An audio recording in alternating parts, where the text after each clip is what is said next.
ராஜாக்களின் புத்தகம் 20வது அதிகாரம் 11வது வசனமும் 2 రాజులు 20వ అధ్యాయము 11 వచనము. பிறகு பிரசங்கியின் புத்தகத்தில் இருக்கிறதான 3வது அதிகாரம் 11வது வசனத்தை நான் வாசிக்க போகிறேன். దాని తర్వాత ప్రసంగిలో 3వ అధ్యాయము 11 వచనము.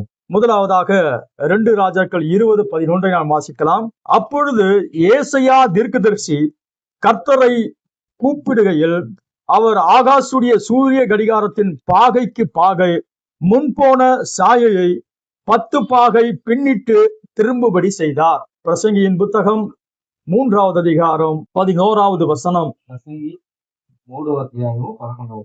அவர் சகலத்தையும் அதினதின் காலத்திலே நேர்த்தியாய் செய்திருக்கிறார், உலகத்தையும் அவர்கள் உள்ளத்திலே வைத்திருக்கிறார். ஆதலால் தேவன் ஆதி முதல் அந்த மட்டும் செய்து வரும் கிரியை மனுஷன் கண்டுபிடியான்.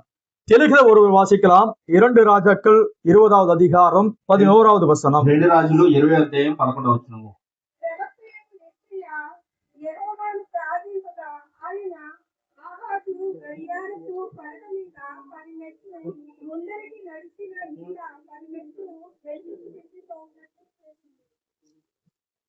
நாம் ஜெபிக்கலாம். எங்கள் கிருபை நிறைந்த நல்ல ஆண்டவரே, 1000 தலைமுறை வரைக்குமா இரக்கம் பாராட்டுகிறதான இரக்கத்தின் ஐஸ்வர்யமே, தேவர் இந்த நல்ல கால வேளையிலும் கூட ராஜாவின் சமூகத்துல வந்து உம்முடைய நாமத்தை உயர்த்துவதற்கும் உம்மை ஆராதிப்பதற்கும் நீர் எங்களுக்கு கொடுத்த இந்த நல்ல ஸ்லாக்கியத்துக்காக நாங்கள் நன்றி செலுத்துகிறோம் ஐயா. உம்மை ஆராதிப்பதை விட வேறு என்ன மேன்மை இந்த பூமி எங்களில் இருக்க முடியும் ஐயா. ராஜாவுடைய நாமத்தை உயர்த்தி உம்மை பாடி மகிழ நீங்க பாராட்டின கிருபைகளுக்கு நன்றி செலுத்துகிறோம். வாசித்த உம்முடைய வேத வசனங்களோடு கூட ஆசீர்வாதங்களை கூட்டித்தாங்க. வந்த மக்களுடைய கட்டுப்பாடுகளை வைத்துக் கொள்வீராக. நீர் எங்களோடு கூட பேசுங்க ஆண்டவரே. ரட்சகா, உம்மை சந்தித்த அனுபவத்தோடு உடைய பிள்ளைகள் போக அனுகரகம் செய்யுங்க. கர்த்தராகிய ஆண்டவரே, காணிக்க கொடுத்த கரங்களையும் குடும்பங்களையும் கூட நீர் ஆசீர்வதித்தருளும்படியாக இயேசு கிறிஸ்துவின் ஒப்பற்ற நல்ல நாமத்தில் வேண்டிக் கொள்கிறோம் பிதாவே.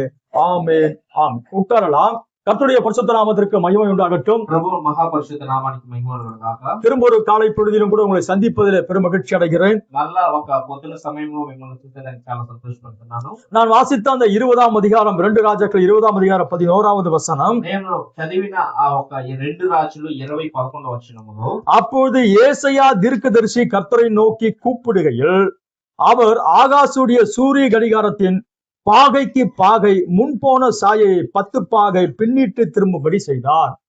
இதனுடைய பின்னணியும் நமக்கு தெரியும். దీని యొక్క వెనక ఉండే కార్యం మనకు తెలుసు. பொதுவாக இந்த சந்தர்ப்பத்தை நான் பிரசங்கிக்க போது கிடையாது.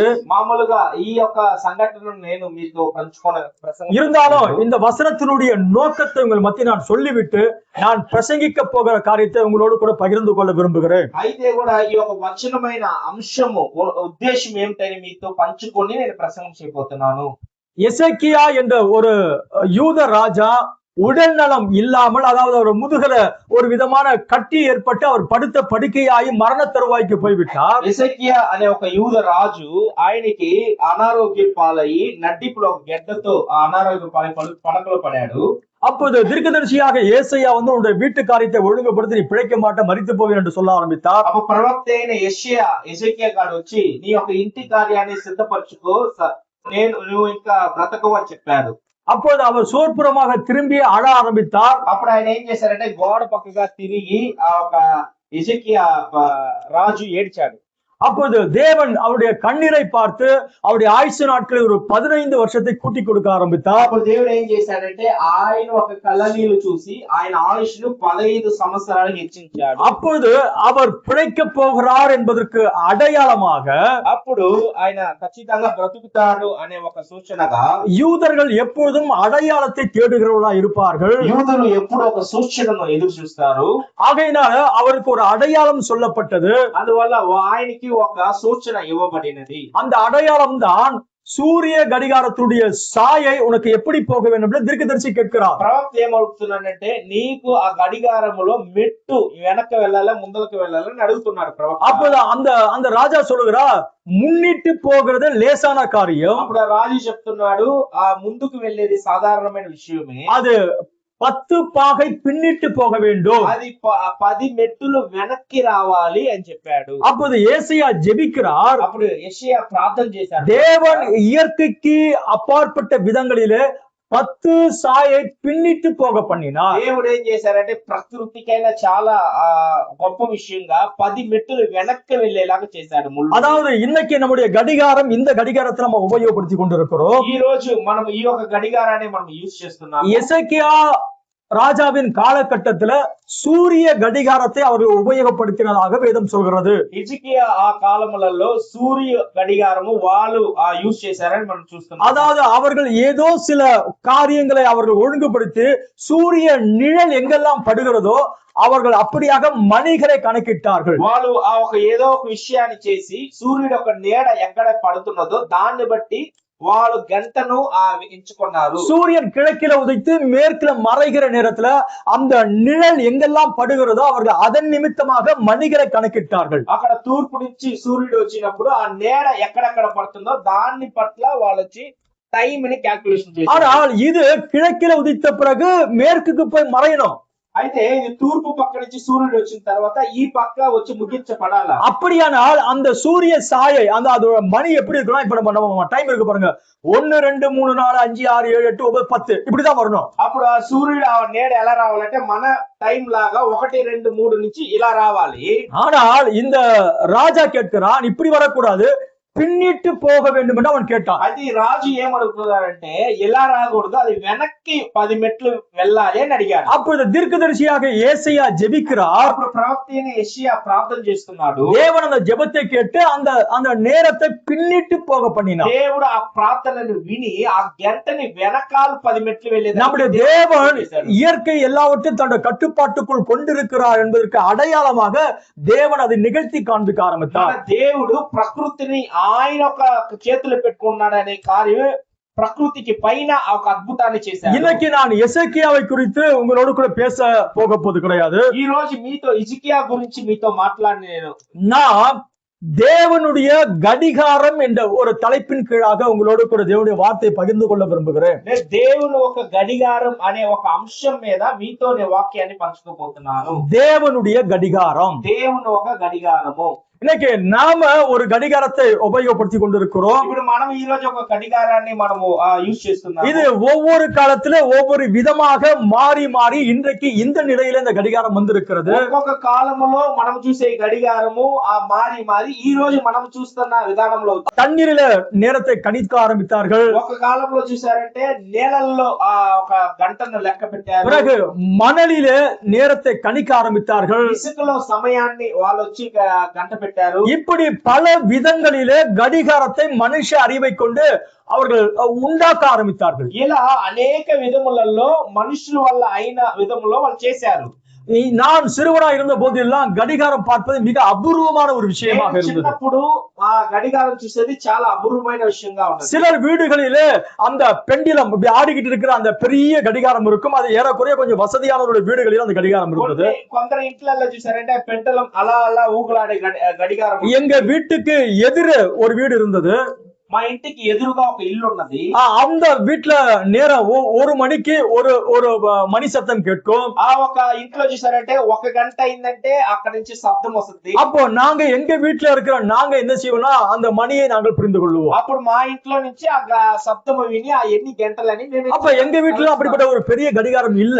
మా ఇంట్లో అలాంటి పెద్ద గడియారం లేదు. ஆனா இன்னைக்கு நம்முடைய எல்லார் வீடுகளிலும் கடிகாரங்கள் இருக்கிறது.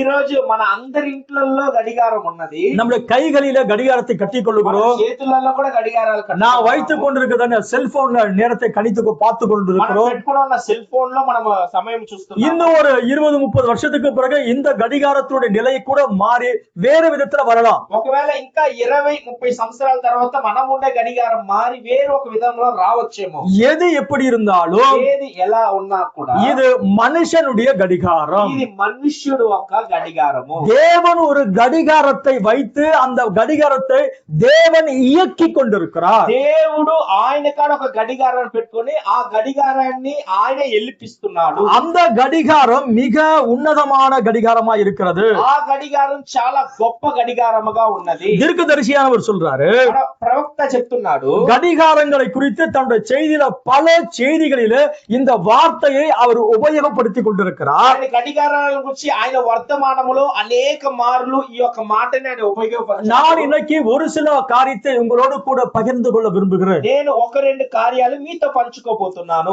அது அது எல்லாமே இந்த ஒரு பெரிய ஆழமான செய்தி நான் உங்களுக்கு பிரசங்கிக்க போது கிடையாது. ఇప్పుడు నేను చెప్పే అన్ని విషయాలు చాలా లోతైన ఒక వాక్యము లేదన్నా కానీ தேவனுடைய கடிகாரம் எப்படி இயங்கிக் கொண்டிருக்கிறது, దేవుడు ఒక గడియారము ఎలా వెళ్తున్నది అనే కార్యాన్ని మీతో పంచుకోబోతున్నాను. தீர்க்கதரிசியான ஒரு செய்தி எப்படியாக சொல்றாரு, మన ప్రవక్త ఆయన వాక్యములో ఈ మాట చెప్తున్నాడు. நாம உபயோகப்படுத்துகிற இந்த கடிகாரமானது మనము ఉపయోగపరుస్తున్న ఈ గడియారం అయినది சில நேரங்களிலே சில நிமிஷங்கள் மணி நேரங்கள் ஒருவேளை வேகமாய் ஓடலாம் அல்லது பின்னிட்டு போகலாம். కొన్ని సమయాలలో మనం యూజ్ చేసే గడియారము స్పీడ్ గా ముందు వెళ్ళొచ్చు, లేకపోతే స్లో అవ్వచ్చు. కానీ இது சரியாய் துல்லியமாய் ஓடுவது கிடையாது. ఇది కరెక్ట్ గా అది వెళ్ళేది లేదు.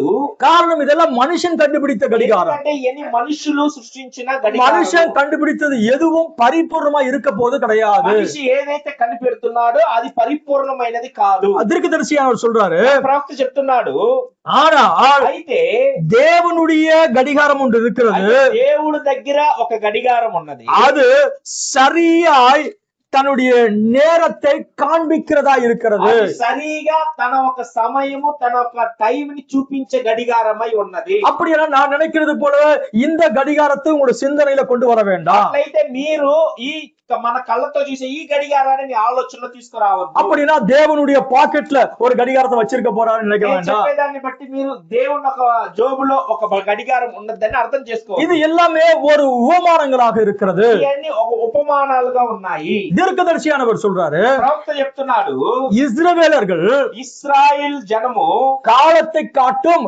கேலண்டரா இருக்கிறார்கள். వాళ్ళు మనం ఏ కాలంలో జీవిస్తున్నామని చూపించే క్యాలెండర్ గా ఉన్నారు. இஸ்ரவேலர்கள் நாம் எந்த மணி நேரத்துல வாழ்ந்து கொண்டிருக்கிறோம் என்பதை காட்டுகிற கடிகாரமா இருக்கிறார்கள். ఇశ్రాయేల్ జనాలు మనం ఏ రోజు ఏ కాలంలో జీవిస్తున్నామని చూపించే గడియారముగా ఉన్నారు. ஆகையால் தீர்க்கதரிசி இன்னொரு வார்த்தையை சொல்லுகிறார், మరలా ప్రవక్త ఇంకొక మాట చెప్తున్నాడు, நள்ளிரவு வருவதற்கு இன்னும் 2 நிமிஷங்கள் உண்டு என்பதை தீர்க்கதரிசன கடிகாரம் அது சரியா இயங்கிக் கொண்டிருக்கிறது.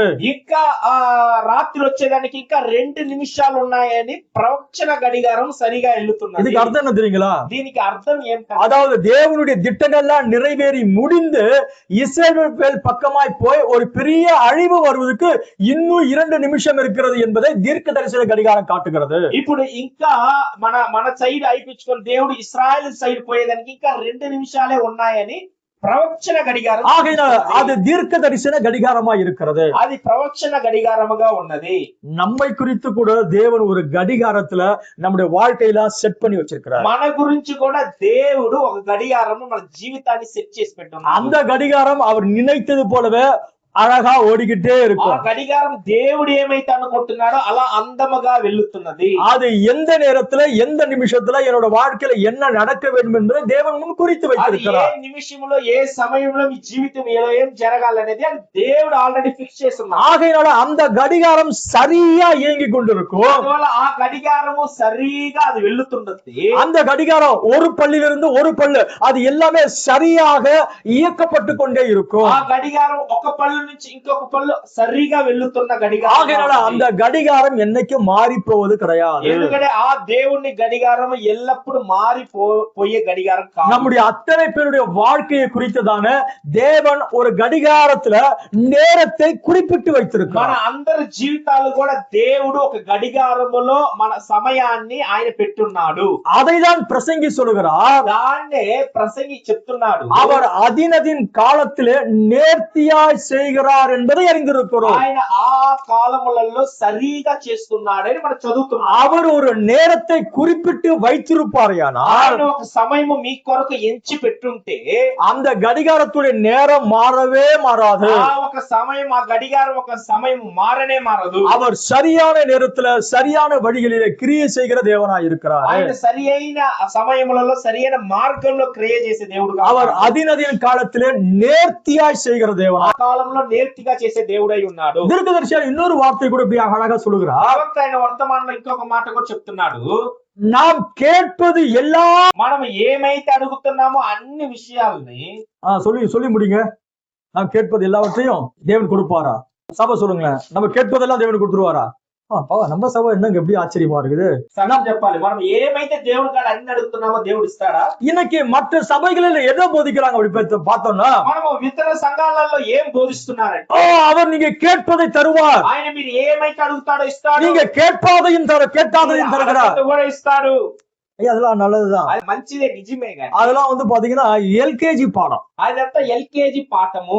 நீங்க పిహెచ్డి பண்ணக்கூடிய நிலைக்கு வந்துட்டீங்கன்னு வச்சுங்களேன், పిహెచ్డి దేవుళ్ళలో పిహెచ్డి ఆ సమయానికి ఆ స్థాయికి వచ్చారంటే இந்த எண்ட் டைம் மெசேஜ் எப்படிப்பட்டது அப்படி பார்த்தோம்னா, ఆఖరి కాల వర్తమానము ఎలా இது எல்லாம் மாஸ்டர் டிகிரி பண்ணக்கூடிய நிலையில இருக்கக்கூடிய செய்தி தான் நீங்களும் நானும் பார்த்து கொண்டிருக்கிற செய்தி. మనం చూసే ఆ యొక్క వర్తమానము మాస్టర్ డిగ్రీ చేసే వర్తమానము. ஆகையினா ஒருவேளை குழந்தை இப்ப என் பேரா இருக்கானா அவன் ஏதாச்சும் அடம் பிடிச்சிருந்தா உடனே கொடுத்துருவோம். ఈ రోజు నా మనమన్నంటే చిన్న పిల్లలు ఏదో ఒకటి వాళ్ళు పట్టుబట్టారని మనం ఇచ్చేస్తాం. ஆனா அவன் ஓரளவுக்கு வளர்ந்த பிறகு அவன் கேட்பது எல்லாம் நான் தரப்போது கிடையாது. ఒక చిన్న పిల్లడు ఒక అంతకు పెరిగినాక వాడు అడిగేదంతా తల్లిదండ్రులు ఎవరు. ஆகையினால தேவன் கூட உங்களை எப்படி பார்க்கிறார் என்ற நிலைக்கு நீங்க வர வேண்டும். అయితే ఇప్పుడు దేవుడు కూడా మిమ్మల్ని ఎలా చూస్తున్నాడు అనే స్థాయికి మీరు రావాలి. தீர்க்கதரிசியான் சொல்றாரு, கவனிங்க. ప్రవక్త చెప్తున్నాడు, గమనించండి. நீங்கள் கேட்பது எல்லாவற்றும் தேவன் தருவது இல்லை. ఏదైతే అడుగుతున్నారో అన్ని విషయాలు దేవుడు ఇచ్చేది లేదు. நாங்கப்பா இப்படி பேசிட்டீங்களே, ఏంటండి ఇలా మాట్లాడుతున్నారు? எனக்கு எல்லா சபையில என்ன சொல்ற, நீங்க கேட்பதெல்லாம் ஆண்டவர் தரா, நீங்க கேட்பதெல்லாம் ஆண்டவர் தராரு. అన్ని సంఘాలలో మీరు అడిగేదంతా దేవుడు ఇస్తాడు, అడిగేదంతా దేవుడు ఇస్తాడు. ஆனா தீர்க்க சொல்ற, கவனிங்க. అయితే ప్రవక్త చెప్పేది మీరు వినాలి. உங்களுக்கு என்ன தேவையோ அதை அவர் தருவார். దేవుడు ఏం చేస్తాడంటే మీకు ఏమి కావాలో అది ఇస్తాడు. ரெண்டுல வித்தியாசம் இருக்குது. రెండులో వ్యత్యాసం ఉన్నది. நாம கேட்பது எல்லாமே அவர் தருவது கிடையாது. ఏదైతే అడుగుతున్నామో అయి దేవుడు ఎవడు, எனக்கு என்ன தேவை என்பதை அவர் அறிந்து அது தருவார். మనకి ఏమైతే అవసరం మీరు అడిగే దాంట్లో అది మాత్రమే ఆయన ఇస్తాడు. அப்ப எது சரியா இருக்கும்? ఏది సరిగా, எனக்கு என் பிள்ளைகளுக்கு என்ன செஞ்சா சரியா இருக்கும் எனக்கு தெரியும். నాకు నా బిడ్డలకి ఏమి చేస్తే సరిగా ఉంటదని నాకు తెలుసు. பொல்லாதவளாகிய நாமே நம்முடைய பிள்ளைகளுக்கு எதை தரணும் எதை தரக்கூடாது என்பதை நம்ம அறிந்திருக்கிறோம். మనమే మన బిడ్డలకి ఏమి ఇవ్వాలి ఇవ్వకూడదు అనేది తిరిగి ఉన్నాము.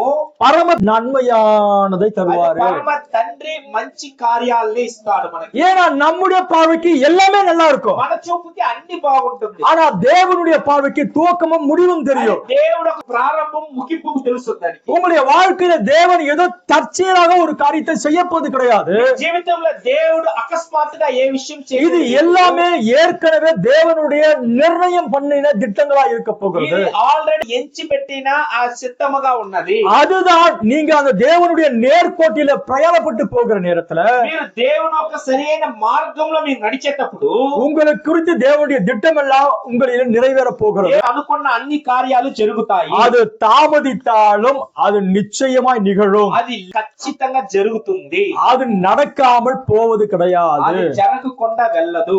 அவர் நிச்சயமாய் நிறைவேற்றுகிற தேவனாய் నిశ్చయముగా இருக்கிறார். నెరవేర్చే దేవుడై ఉన్నాడు. நான் பல வருஷத்துக்கு முன்னாடி நான் சபையில பல முறை இதை சொல்லியிருக்கிறேன். నేను అనేక సంవత్సరాల ముందు సంఘంలో అనేక మార్లు చెప్పాను. எங்க அப்பாலாம் கடைசி வரைக்கும் அவர் இயேசுவை முழுமையாக ஏற்றுக்கொண்டு ரட்சிப்புக்குள்ளாக வரவே கிடையாது. మా నాన్న యేసయ్యని నమ్ముకొని రక్షణలో రాలేదు పరిపూర్ణంగా. என்னுடைய ஆரம்ப காலகட்டத்துல இருந்து என் குடும்பத்துக்காக நான் தொடர்ந்து ஜெபிச்சுக்கிட்டு இருக்க ஆரம்பித்தேன். ప్రారంభ కాలం నుంచి నా కుటుంబం కొరకు నేను ప్రార్థన చేస్తున్నాను. என்னுடைய ஆரம்ப காலம்னா எந்த நேரமும் உபவாசம் ஜெபம் இதுதான் என்னோட வாழ்நாட்களுடைய என்னுடைய துவக்க காலத்துல மாசத்துக்கு எப்படியாவது ஒரு முறையாவது உபவாசம் இருப்பேன். నా ప్రారంభ కాలంలో ప్రార్థన ఉపవాసము అలాగనే నెలకు ఒక తడివైన ఉపవాసం ఉంటాను. உபவாசம் காலையில சாப்பிடுற இட்லியை கட் பண்ணிட்டு மதியானம் சோறு சாப்பிடுறது கிடையாது. ఉపవాసం అని కట్ చేసి మధ్యాహ్నం తినే ஏறக்குறைய 3 நாள் 7 நாள் 13 நாள் இப்படி தொடர்ச்சியாக உபவாசித்து ஜெபிப்பேன். ఇంచుమించు 3 రోజులు 7 రోజులు 13 రోజులు ఉపవాసం ఉండి ప్రార్థన చేస్తున్నాను. ஒருவேளையும் கூட சாப்பாடு இருக்காது. ఒక్క పూట కూడా నాకు ఆహారం ఉండదు. ஐயா டீ போட்டு எடுத்து தரதுக்கு ஆள் இருக்காதுங்க ஐயா. టీ వేసుకొని ఇచ్చేదానికి మనుషులు ఉండరు. அதெல்லாம் ஒரு கடினமான காலமா இருந்தது. చాలా ఇబ్బందిమైన కాలంగా அந்த காலத்தை இன்னைக்கு நினைச்சு பார்த்தா நான் உண்மையாகவே ఆ சந்தோஷப்படுகிறேன். కాలాన్ని ఈ రోజుని అనుకొస్తే నిజంగా సంతోషపడతాను. அந்த காலமெல்லாம் நான் தேவனோடு கிட்டி சேருகிற ஒரு நல்ல நேரத்தை தேவன் எனக்கு கொடுத்தார். దేవుని దగ్గరికి వెళ్ళేదానికి మంచి సమయాన్ని దేవుడు அந்த சமயத்துல இந்த குடும்பத்துக்கெல்லாம் ஜெபிச்சிட்டு இருக்கிற காலகட்டத்துல నా కుటుంబానికంతా ప్రార్థన చేస్తున్నప్పుడు నేను எங்க அப்பா நாங்க போன அந்த சபைக்கு அவர் வருவதாக கையை பிடிச்சிட்டு கொண்டு போறதாக ஒரு விஷயம். నాకు దేవుడు ఒక దర్శనం ఇచ్చాడు. నేను వెళ్ళే సంఘానికి మా నాయన చెయ్యి పట్టుకొని నేను లోపలికి తీసుకెళ్తున్నాను. நான் பலமுறை நான் சபையில சொல்லி இருக்கிறேன். అనేక మార్లు సంఘంలో చెప్పుకున్నాను. ஆனா அது நிகழ்வதற்கு 1% கூட வாய்ப்பு கிடையாது. అది జరిగేదానికి 1% కూడా సాధ్యం లేదు. ஆனா ஒரு கட்டத்துக்கு பிறகு பாத்தீங்கன்னா எங்க அப்பா எனக்கு விரோதமா இல்லவே இல்ல. కొన్ని రోజుల తర్వాత మా నాన్న నేను నమస్తే దేవుడికి విరోధంగా లేడు. காரணம் நான் போற அந்த பாதை தேவனுடைய பாதை என்பதை அவர் புரிந்து கொள்ள ஆரம்பித்தார். దేవుని మార్గం అని మా నాన్న ఎరిగాడు. அப்ப அவரு வேலை பார்த்துட்டு இருக்கிற நேரத்துல ஒரு முறை சம்பளம் வாங்கிட்டு வரும்பொழுது ட்ரெயின்ல சம்பளம் வாங்கிட்டு வீட்டுக்கு வரல. ఆయన ఏం చేశాడంటే ఆయన జీతం తీసుకొని ట్రైన్ నుంచి వస్తున్నాం, ఇంటికి రాలేదు ఆయన. ஆபீஸ்ல போய் கேட்டு வந்தோம். ఆఫీస్ లో వెళ్ళి అడిగా మా నాన్న ஆபீஸ்க்கு வந்தாரு, முடிஞ்சாரு. அதுக்கு அடுத்த நாள் தொடர்ச்சியா வரல. వాళ్ళు చెప్పారు ఆఫీస్ కి ఆ రోజు వచ్చాడండి, అప్పటి నుంచి రాలేదు. தொடர்ச்சியாக நாங்க என்ன செய்யணுமோ எல்லா இடமும் தேடி அங்கங்க போய் பார்த்தோம், எங்கேயும் அவர் இல்ல. మా నాన్నని చాలా దిక్కులు వెతికిలాడాము, ఎక్కడ మా నాన్న లేడు. எங்க குடும்பம் எங்களை சார்ந்தவர்களா என்ன நினைக்க ஆரம்பிச்சுட்டாங்க பாத்தீங்கன்னா, బంధువులంతా ఏం చెప్పారంటే அவர் எங்கேயாவது செத்து போயிருப்பாரு, ஏதாச்சும் ஒருவேளை அவர் ஹாஸ்பிட்டல் கொண்டு போய் போட்டுருப்பாங்க. ఒకవేళ ఆయన ఎక్కడైనా చనిపోయి ఉంటాడేమో, ఆయన హాస్పిటల్ ஒருவேளை ஹாஸ்பிட்டல்ல போயிட்டு விசாரிக்கிறோம் அல்லது அந்த சவக்கடங்களை போயிட்டு ஏதாச்சும் பாடி இருக்குதா தேடணுன்ற ஒரு எண்ணம் எல்லாம் குடும்பத்துக்கு வந்துடுச்சு. మాకేం ఆలోచన చేసిందంటే హాస్పిటల్ వెళ్ళాలి, అక్కడ శ్మశానం, అక్కడ చనిపోయిన వాళ్ళు ఉన్న ఆ స్థలంలో వెళ్ళి అడగాలని. இப்படி சில நாட்கள் ஓட ஆரம்பித்தது. కొన్ని రోజులు వెళ్ళాయి. அப்ப எனக்கு மட்டுமே ஒரு சில விஷயங்கள் தேவன் சொன்னது நிறைவேறாமல் அவர் மரித்து போவது கிடையாது. అప్పుడు నాకు ఏమనిపించిందంటే దేవుడు నాకు ఒక దర్శనం చూపించాడు, అది నెరవేరకుండా. ஒரு பக்கம் ஒரு கவலை பயம் இருந்தது. ఒక సైడ్ నాకు చాలా బాధ భయం ఉన్నది. ஒரு பக்கம் இப்படிப்பட்ட விஷயங்களுக்கு மேலாக என்னுடைய இருதயம் அப்படியே அதை வாஞ்சிச்சுக்கிட்டு இருந்தது. ఒక పక్క ఇలాంటి దేవుడు చెప్పిన విషయం మీద నా మనసు ఆకర్షణ. அப்ப நாங்க எல்லாரும் எங்க தாத்தா வீட்டுல நாங்க இருந்தோம். మేమందరం మా తాత ఇంట్లో ఉన్నప్పుడు எத்தனை நாள் ஆச்சு எனக்கு கரெக்டா ஞாபகம் இல்ல. మా నాన్న కనపడకుండా ఎన్ని రోజులైంది నాకు. அப்ப ஒரு நாள் எனக்கு நண்பரா இருக்கக்கூடிய பாஸ்டருடைய வைஃபுடைய தம்பி, అప్పుడు నా స్నేహితుడు పాస్టర్ వైఫ్ తమ్ముడు, నా స్నేహితుడు அவர் நேராக எங்க வீட்டுக்கான தேடிட்டு வந்திருந்தாரு. నేరుగా మా ఇంటికి వచ్చి, பிலிப் நானும் அவரு தான் பைபிள் ஸ்டடி எல்லாம் படிச்சுட்டு இருந்தோம். అక్కడ నేను ఆయనే నా స్నేహితుడు బైబిల్ స్టడీ చదువుతున్నాం. அப்ப அவரு சொன்னாரு, உங்க அப்பா வந்துட்டாரு. ఫిలిప్ మీ యొక్క నాన్నగారు వచ్చారని చెప్పి. அப்ப நாங்க எல்லாரும் அங்கிருந்து கிளம்பி போனா, మేము అక్కడి నుంచి కదిలి వెళ్ళినాక ஐயா சம்பளம் வாங்கிட்டு மந்து தாகிட்டு ட்ரெயின்ல கீழே விழுந்துட்டு இருக்கிறாரு. మా నాన్న ఏం చేశారంటే జీతం తీసుకొని తాగి ట్రైన్ నుంచి కింద పడి ఉన్నారు. முகமெல்லாம் அடிபட்டுச்சு. ముఖమంతా మా నాన్నకి దెబ్బలు పడి எங்கேயோ ஹாஸ்பிட்டல் எங்கேயோ வச்சிருந்திருக்காங்க. హాస్పిటల్లో కొన్ని రోజులు ఉన్నాడేమో. பிறகு அவர் எப்படியோ வீட்டுக்கு வந்துட்டாரு. దాని తర్వాత ఆయన బాగా అయినాక ఇంటికి వచ్చేసారు. அப்ப சபையெல்லாம் ஜெபிச்சுக்கிட்டு இருந்தோம். మా సంఘం అంతా ప్రార్థన చేస్తున్నాం. அப்ப நேரா போய் எங்க பாஸ்டர் எங்க அப்பா வந்துட்டாரு, அவங்கதான் தகவல் எனக்கு சொன்னாங்க. అప్పుడు ఆ పాస్టర్ గారు అందరూ మీ నాన్న వచ్చేసారే. அப்ப அவர் சொன்னாரு, சரிப்பா கூட்டு உங்க அப்பா கூட ஜெபம் பண்ணலாம். అప్పుడు మీ నాన్నగారు ప్రార్థన చేయొచ్చు అని చెప్పాడు. அப்ப நான் போயிட்டு, எங்க அப்பா சபைக்கு வராத மனுஷன். అప్పుడు మా నాన్న సంఘానికి రాని ఒక వ్యక్తి. அப்ப இந்த சூழ்நிலை நிமித்தமாக அவரை கூப்பிட்டு வர ஆரம்பிச்சேன். సమస్యను బట్టి ఆయన నేను సంఘానికి తీసుకొచ్చాను. அப்ப அவர் சபைக்கு கொஞ்சம் முகம்லாம் கொஞ்சம் அடிபட்டு அந்த நிலையில அப்படி சபைக்கு வர ஆரம்பிச்சாரு. ఆయన ముఖమంతా పడి దెబ్బలు పడి ఆ ఒక స్థితిలో ఆయన సంఘానికి. அப்ப அவரால் அந்த படி ஏற முடியல. అప్పుడు ఆయన వల్ల సంఘము మెట్టులు ఎక్కనవలేదు. அப்ப நான் தான் கையை பிடிச்சு அந்த படியில ஏத்துனேன். అప్పుడు నేను మా నాన్నగారు చేయి పట్టుకొని ஆனா இந்த சூழ்நிலையில அந்த தரிசனம் எனக்கு ஞாபகமும் கிடையாது. అంటే మా నాన్న చేయి పట్టుకొని పైకి ఎక్కించాను సంఘంలో. అయితే ఆ సమయంలో ఆ దర్శనం నాకు గుర్తు రాలేదు. అప్పుడు கையை பிடிச்சிட்டு மேலே ஏத்துற பாருங்க, அப்பதான் ஞாபகம் வந்தது. అయితే నేను ఎప్పుడైతే చేయి పట్టుకొని ఆయన పైకి తీసుకొచ్చిన తర్వాత నాకు గుర్తు. அப்பதான் அந்த தரிசனம் எனக்கு நினைவு வந்தது.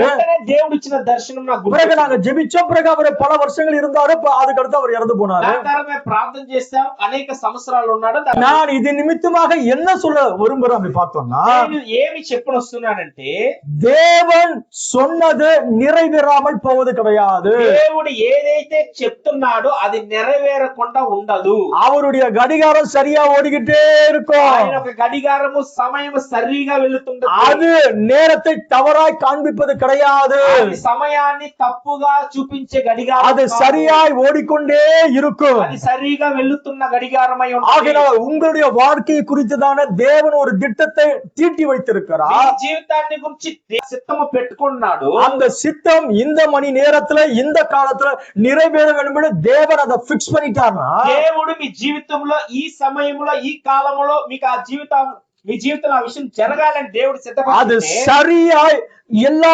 பல்சக்கரமும் பொருந்தி சரியாய் அந்த நிமிஷத்துக்கு அந்த மணி நேரத்துக்கு உங்களில நிறைவேற போகிறது. సరిగా ఆ నిమిషానికి ఆ సమయానికి అన్ని పళ్ళు ఒక్కటిగా వస్తాయి. அப்படியாக ஒரு சில விஷயத்தை நான் உங்களோட கூட சொல்லி நான் வேகமா முடிக்க விரும்புகிறேன். అట్లా ఒక రెండు విషయాలు మీతో నేను వాక్యంలో పంచుకోబోతున్నాను.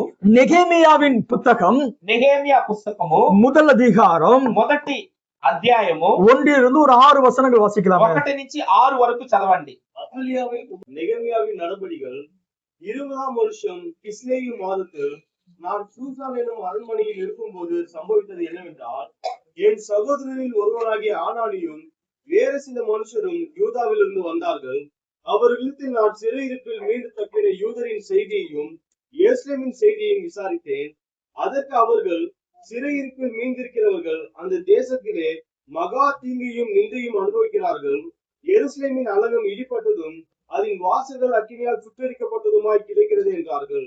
இந்த வார்த்தைகளை கேட்டபோது நான் உட்கார்ந்து அழுது சில நாளாய் துக்கித்து உபவாசித்து மன்றாடி பரலோகத்தின் தேவனை நோக்கி, பரலோகத்தின் தேவனாகிய கர்த்தாவே, உண்மையில் அன்பு கூர்ந்து உம்முடைய கற்பனைகளை கைக்கொள்ளுகிறதும் உடன்படிக்கையும் கிருபையும் காக்கிற மகத்துவமும் பயங்கரமான தேவனே, உமது அடியாராகிய இஸ்ரவேல் புத்திரருக்காக இன்று இரவும் பகலும் உமக்கு முன்பாக மன்றாடி இஸ்ரவேல் புத்திராகிய நாங்கள் உமக்கு விரோதமாக செய்த பாவங்களை அறிக்கையிடுகிற அடியனுடைய ஜெபத்தை கேட்கிறதற்கு உம்முடைய செவி கவனித்தும் உம்முடைய கண்கள் திறந்தும் இருப்பதாக.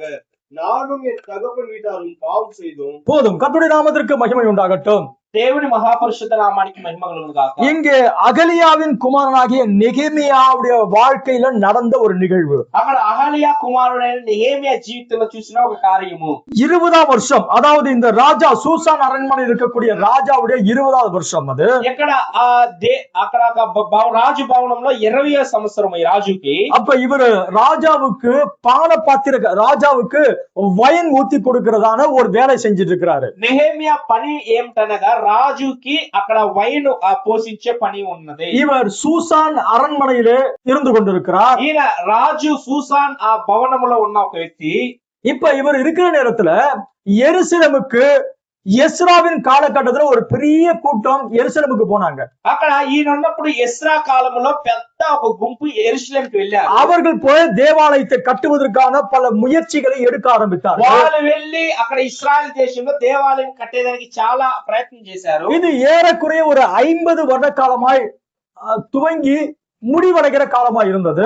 ఇంచుమించు 50 సంవత్సరాల దేవాలయాన్ని కడుతున్నారు. அந்த தேவாலயம் கட்டுகிற வேலையெல்லாம் நின்று போனது. ఆ దేవాలయం కట్టే అన్ని పనులు అలా ఆగిపోయాయి. அங்க ஜனங்க ரொம்ப கஷ்டப்பட்டு இருக்காங்க. జనాలు యూదులు చాలా కష్టపడుతున్నప్పుడు அந்த தேவாலயம் கட்டுகிற வேலையெல்லாம் கூட நின்று போச்சு. ఆ దేవాలయం కట్టే పని నిలబడిపోయింది. அங்க அந்த யூதயா தேசத்துல இருந்து சூசான் அரண்மனைக்கு வந்த ஒருத்தன் பார்த்து சொல்றான், ஏப்பா நெகேமியா உனக்கு விஷயம் தெரியுமா? అక్కడ యూదా దేశం నుంచి అక్కడ సూసాన్ ఆ రాజభవనానికి వచ్చిన ఒక వ్యక్తి చెప్తున్నాడు, நம்ம ஜனங்களாம் ரொம்ப கஷ்டப்படுறாங்க. నెహెమ్యా మన జనాలంతా చాలా కష్టపడుతున్నారు. அங்க அந்த ஆலயம் கட்டுகிற வேலையெல்லாம் ஸ்டாப் ஆயிருச்சு. మన దేశంలో ఆ ఆలయం కట్టే పని అయిపోయింది. என்ன செய்தவங்களுக்கு ஒண்ணும் புரியல. మనకి ఏం అర్థం కాలేదు.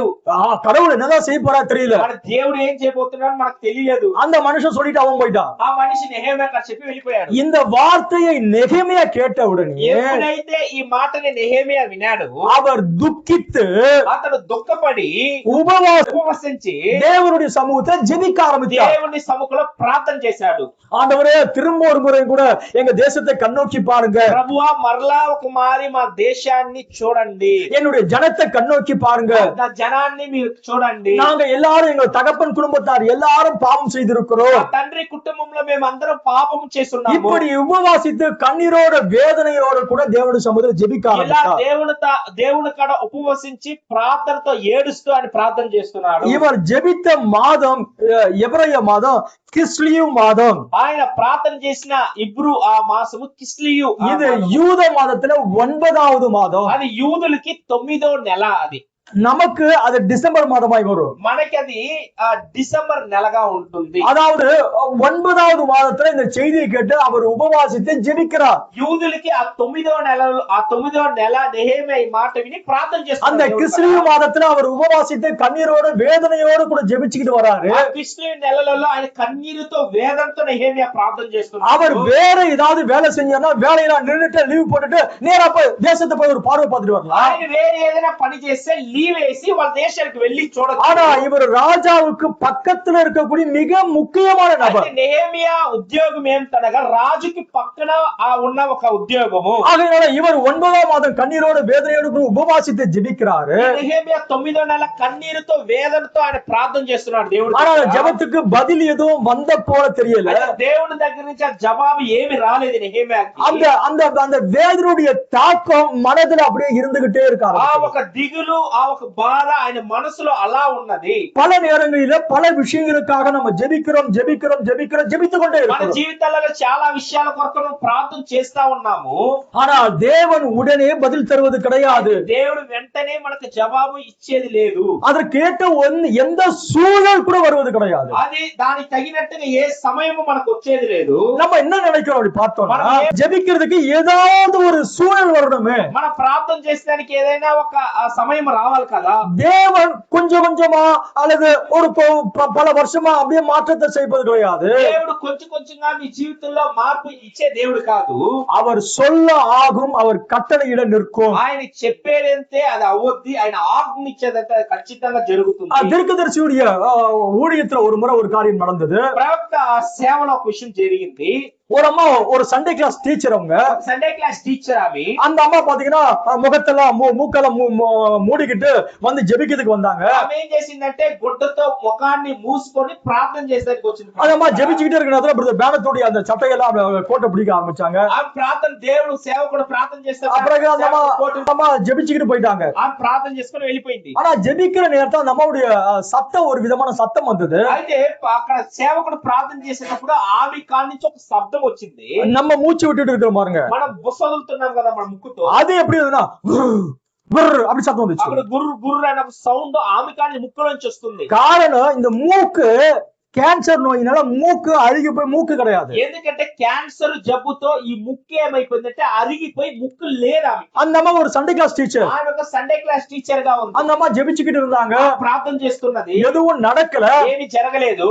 இப்படியே சில நாட்கள் போனது. కొన్ని రోజులు వెళ్ళాయి. தீர்க்கதரிசி கூட ஜெபிச்சாரு. కూడా ప్రార్థన చేశాడు. ஆனா எதுவும் நடக்கல. ఏమీ జరగలేదు. அந்த அம்மா ராத்திரியில என்ன செய்வாங்க பாத்தீங்கன்னா, ఏం చేస్తుందంటే தன்னுடைய மூக்குக்கு மேல ஒரு கச்சி போட்டுக்கிட்டு தான் தூங்குவாங்க. ఒక కచ్చి వేసుకొని నిద్రపోతుంది ఆమె. ஒரு நாள் என்ன செஞ்சாங்க, ఒక రోజు ఏం చేసింది, இப்படியே தூங்கிட்டு అలా నిద్రపోయింది. அந்த கச்சிப்பெல்லாம் எடுத்துட்டு కచ్చి పత్త తీసేసి நேரா போய் வீட்டுல కண்ணாடிకి போனாங்க. నేరుగా కళ్ళద్దాల ముందు వెళ్ళింది. கண்ணாடியில போய் பார்த்தாங்க. కళ్ళద్దాల పోయి చూసింది. அங்க பார்த்தா అక్కడ చూస్తే மூக்கு கொஞ்சம் கொஞ்சமா வளர்ந்துருந்துச்சா? కొద్ది కొద్దిగా ముక్కు పెరిగి. இல்ல இல்ல இல்ல இல்ல, தேவன் ஒரு ராத்திரியில ஒரு புது மூக்கை சிருஷ்டித்தார். దేవుడు ఒకే రాత్రిలో నూతనమైన ఒక ముక్కును దేవుడు సృష్టించాడు. நம்முடைய தேவன் பெரியவரா இருக்கிறாரு. దేవుడు చాలా గొప్ప దేవుడుగా ఉన్నాడు.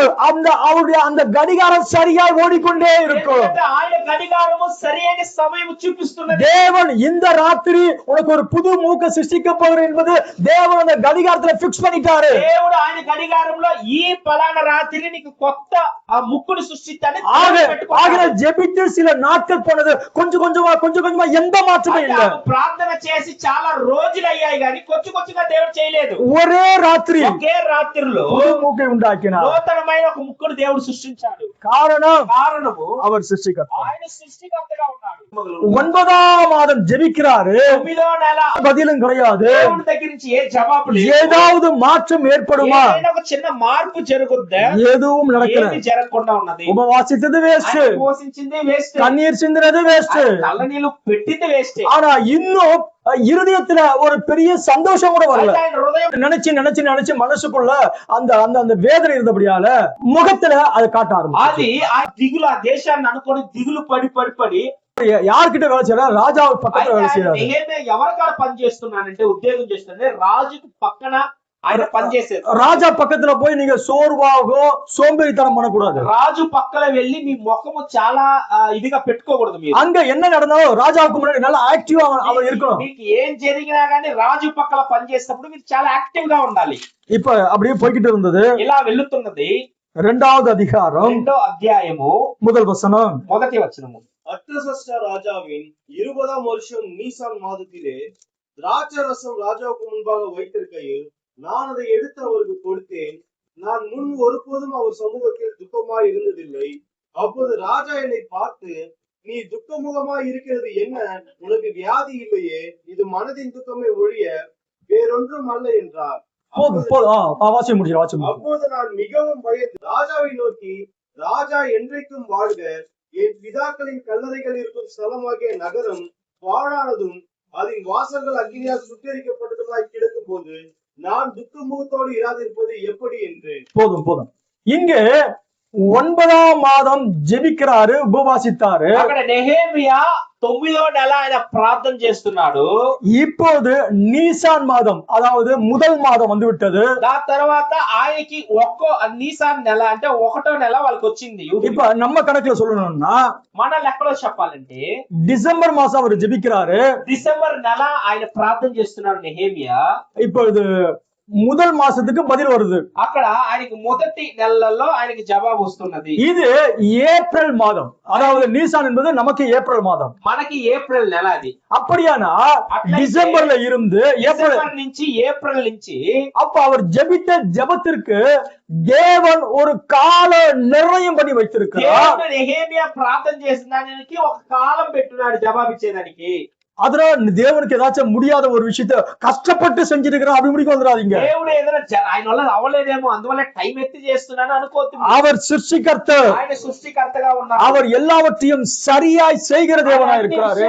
சரிగా చేసే దేవుడై ఉన్నారు. அவர் இதற்கான விஷயத்தை அந்த கடிகாரத்துல பிக்ஸ் பண்ணி வச்சிட்டாரு. ఆయన ఈ విషయాన్ని ఆయన గడియారములో ఆల్రెడీ ఫిక్స్ చేసేసాడు. அது சரியாய் இயக்கப்பட்டு கொண்டிருக்கிறது. సరిగా అది పని చేస్తున్నది. அது சரியாக இயங்கிக் கொண்டே இருக்கிறது. అది సరిగా ఆయన దేవుడు కార్యములో పని చేస్తున్నది. திருக்கதரிசி சொல்றாரு, கவனிங்க, நான் ஒன்னு வாசிக்கிறேன். தேவனுடைய பெரிய கடிகாரம், దేవుడు ఒక పెద్ద గడియారము, அது தவறாமல் ஓடுகிறது. అది చాలా ఖచ్చితంగా వెళ్తున్నది. அது ஒரு நிமிஷம் கூட, అది ఒక్క నిమిషం కూడా வேகமாகவோ అది చాలా వేగముగాను அல்லது குறைவாகவோ చాలా తక్కువగాను அது ஓடாது. అది వెళ్ళదు. அது சரியான நேரத்தை அப்படியே காட்டும். అది సరి అయిన సమయాన్ని అలా చూపిస్తుంది. நல்லது, మంచిది.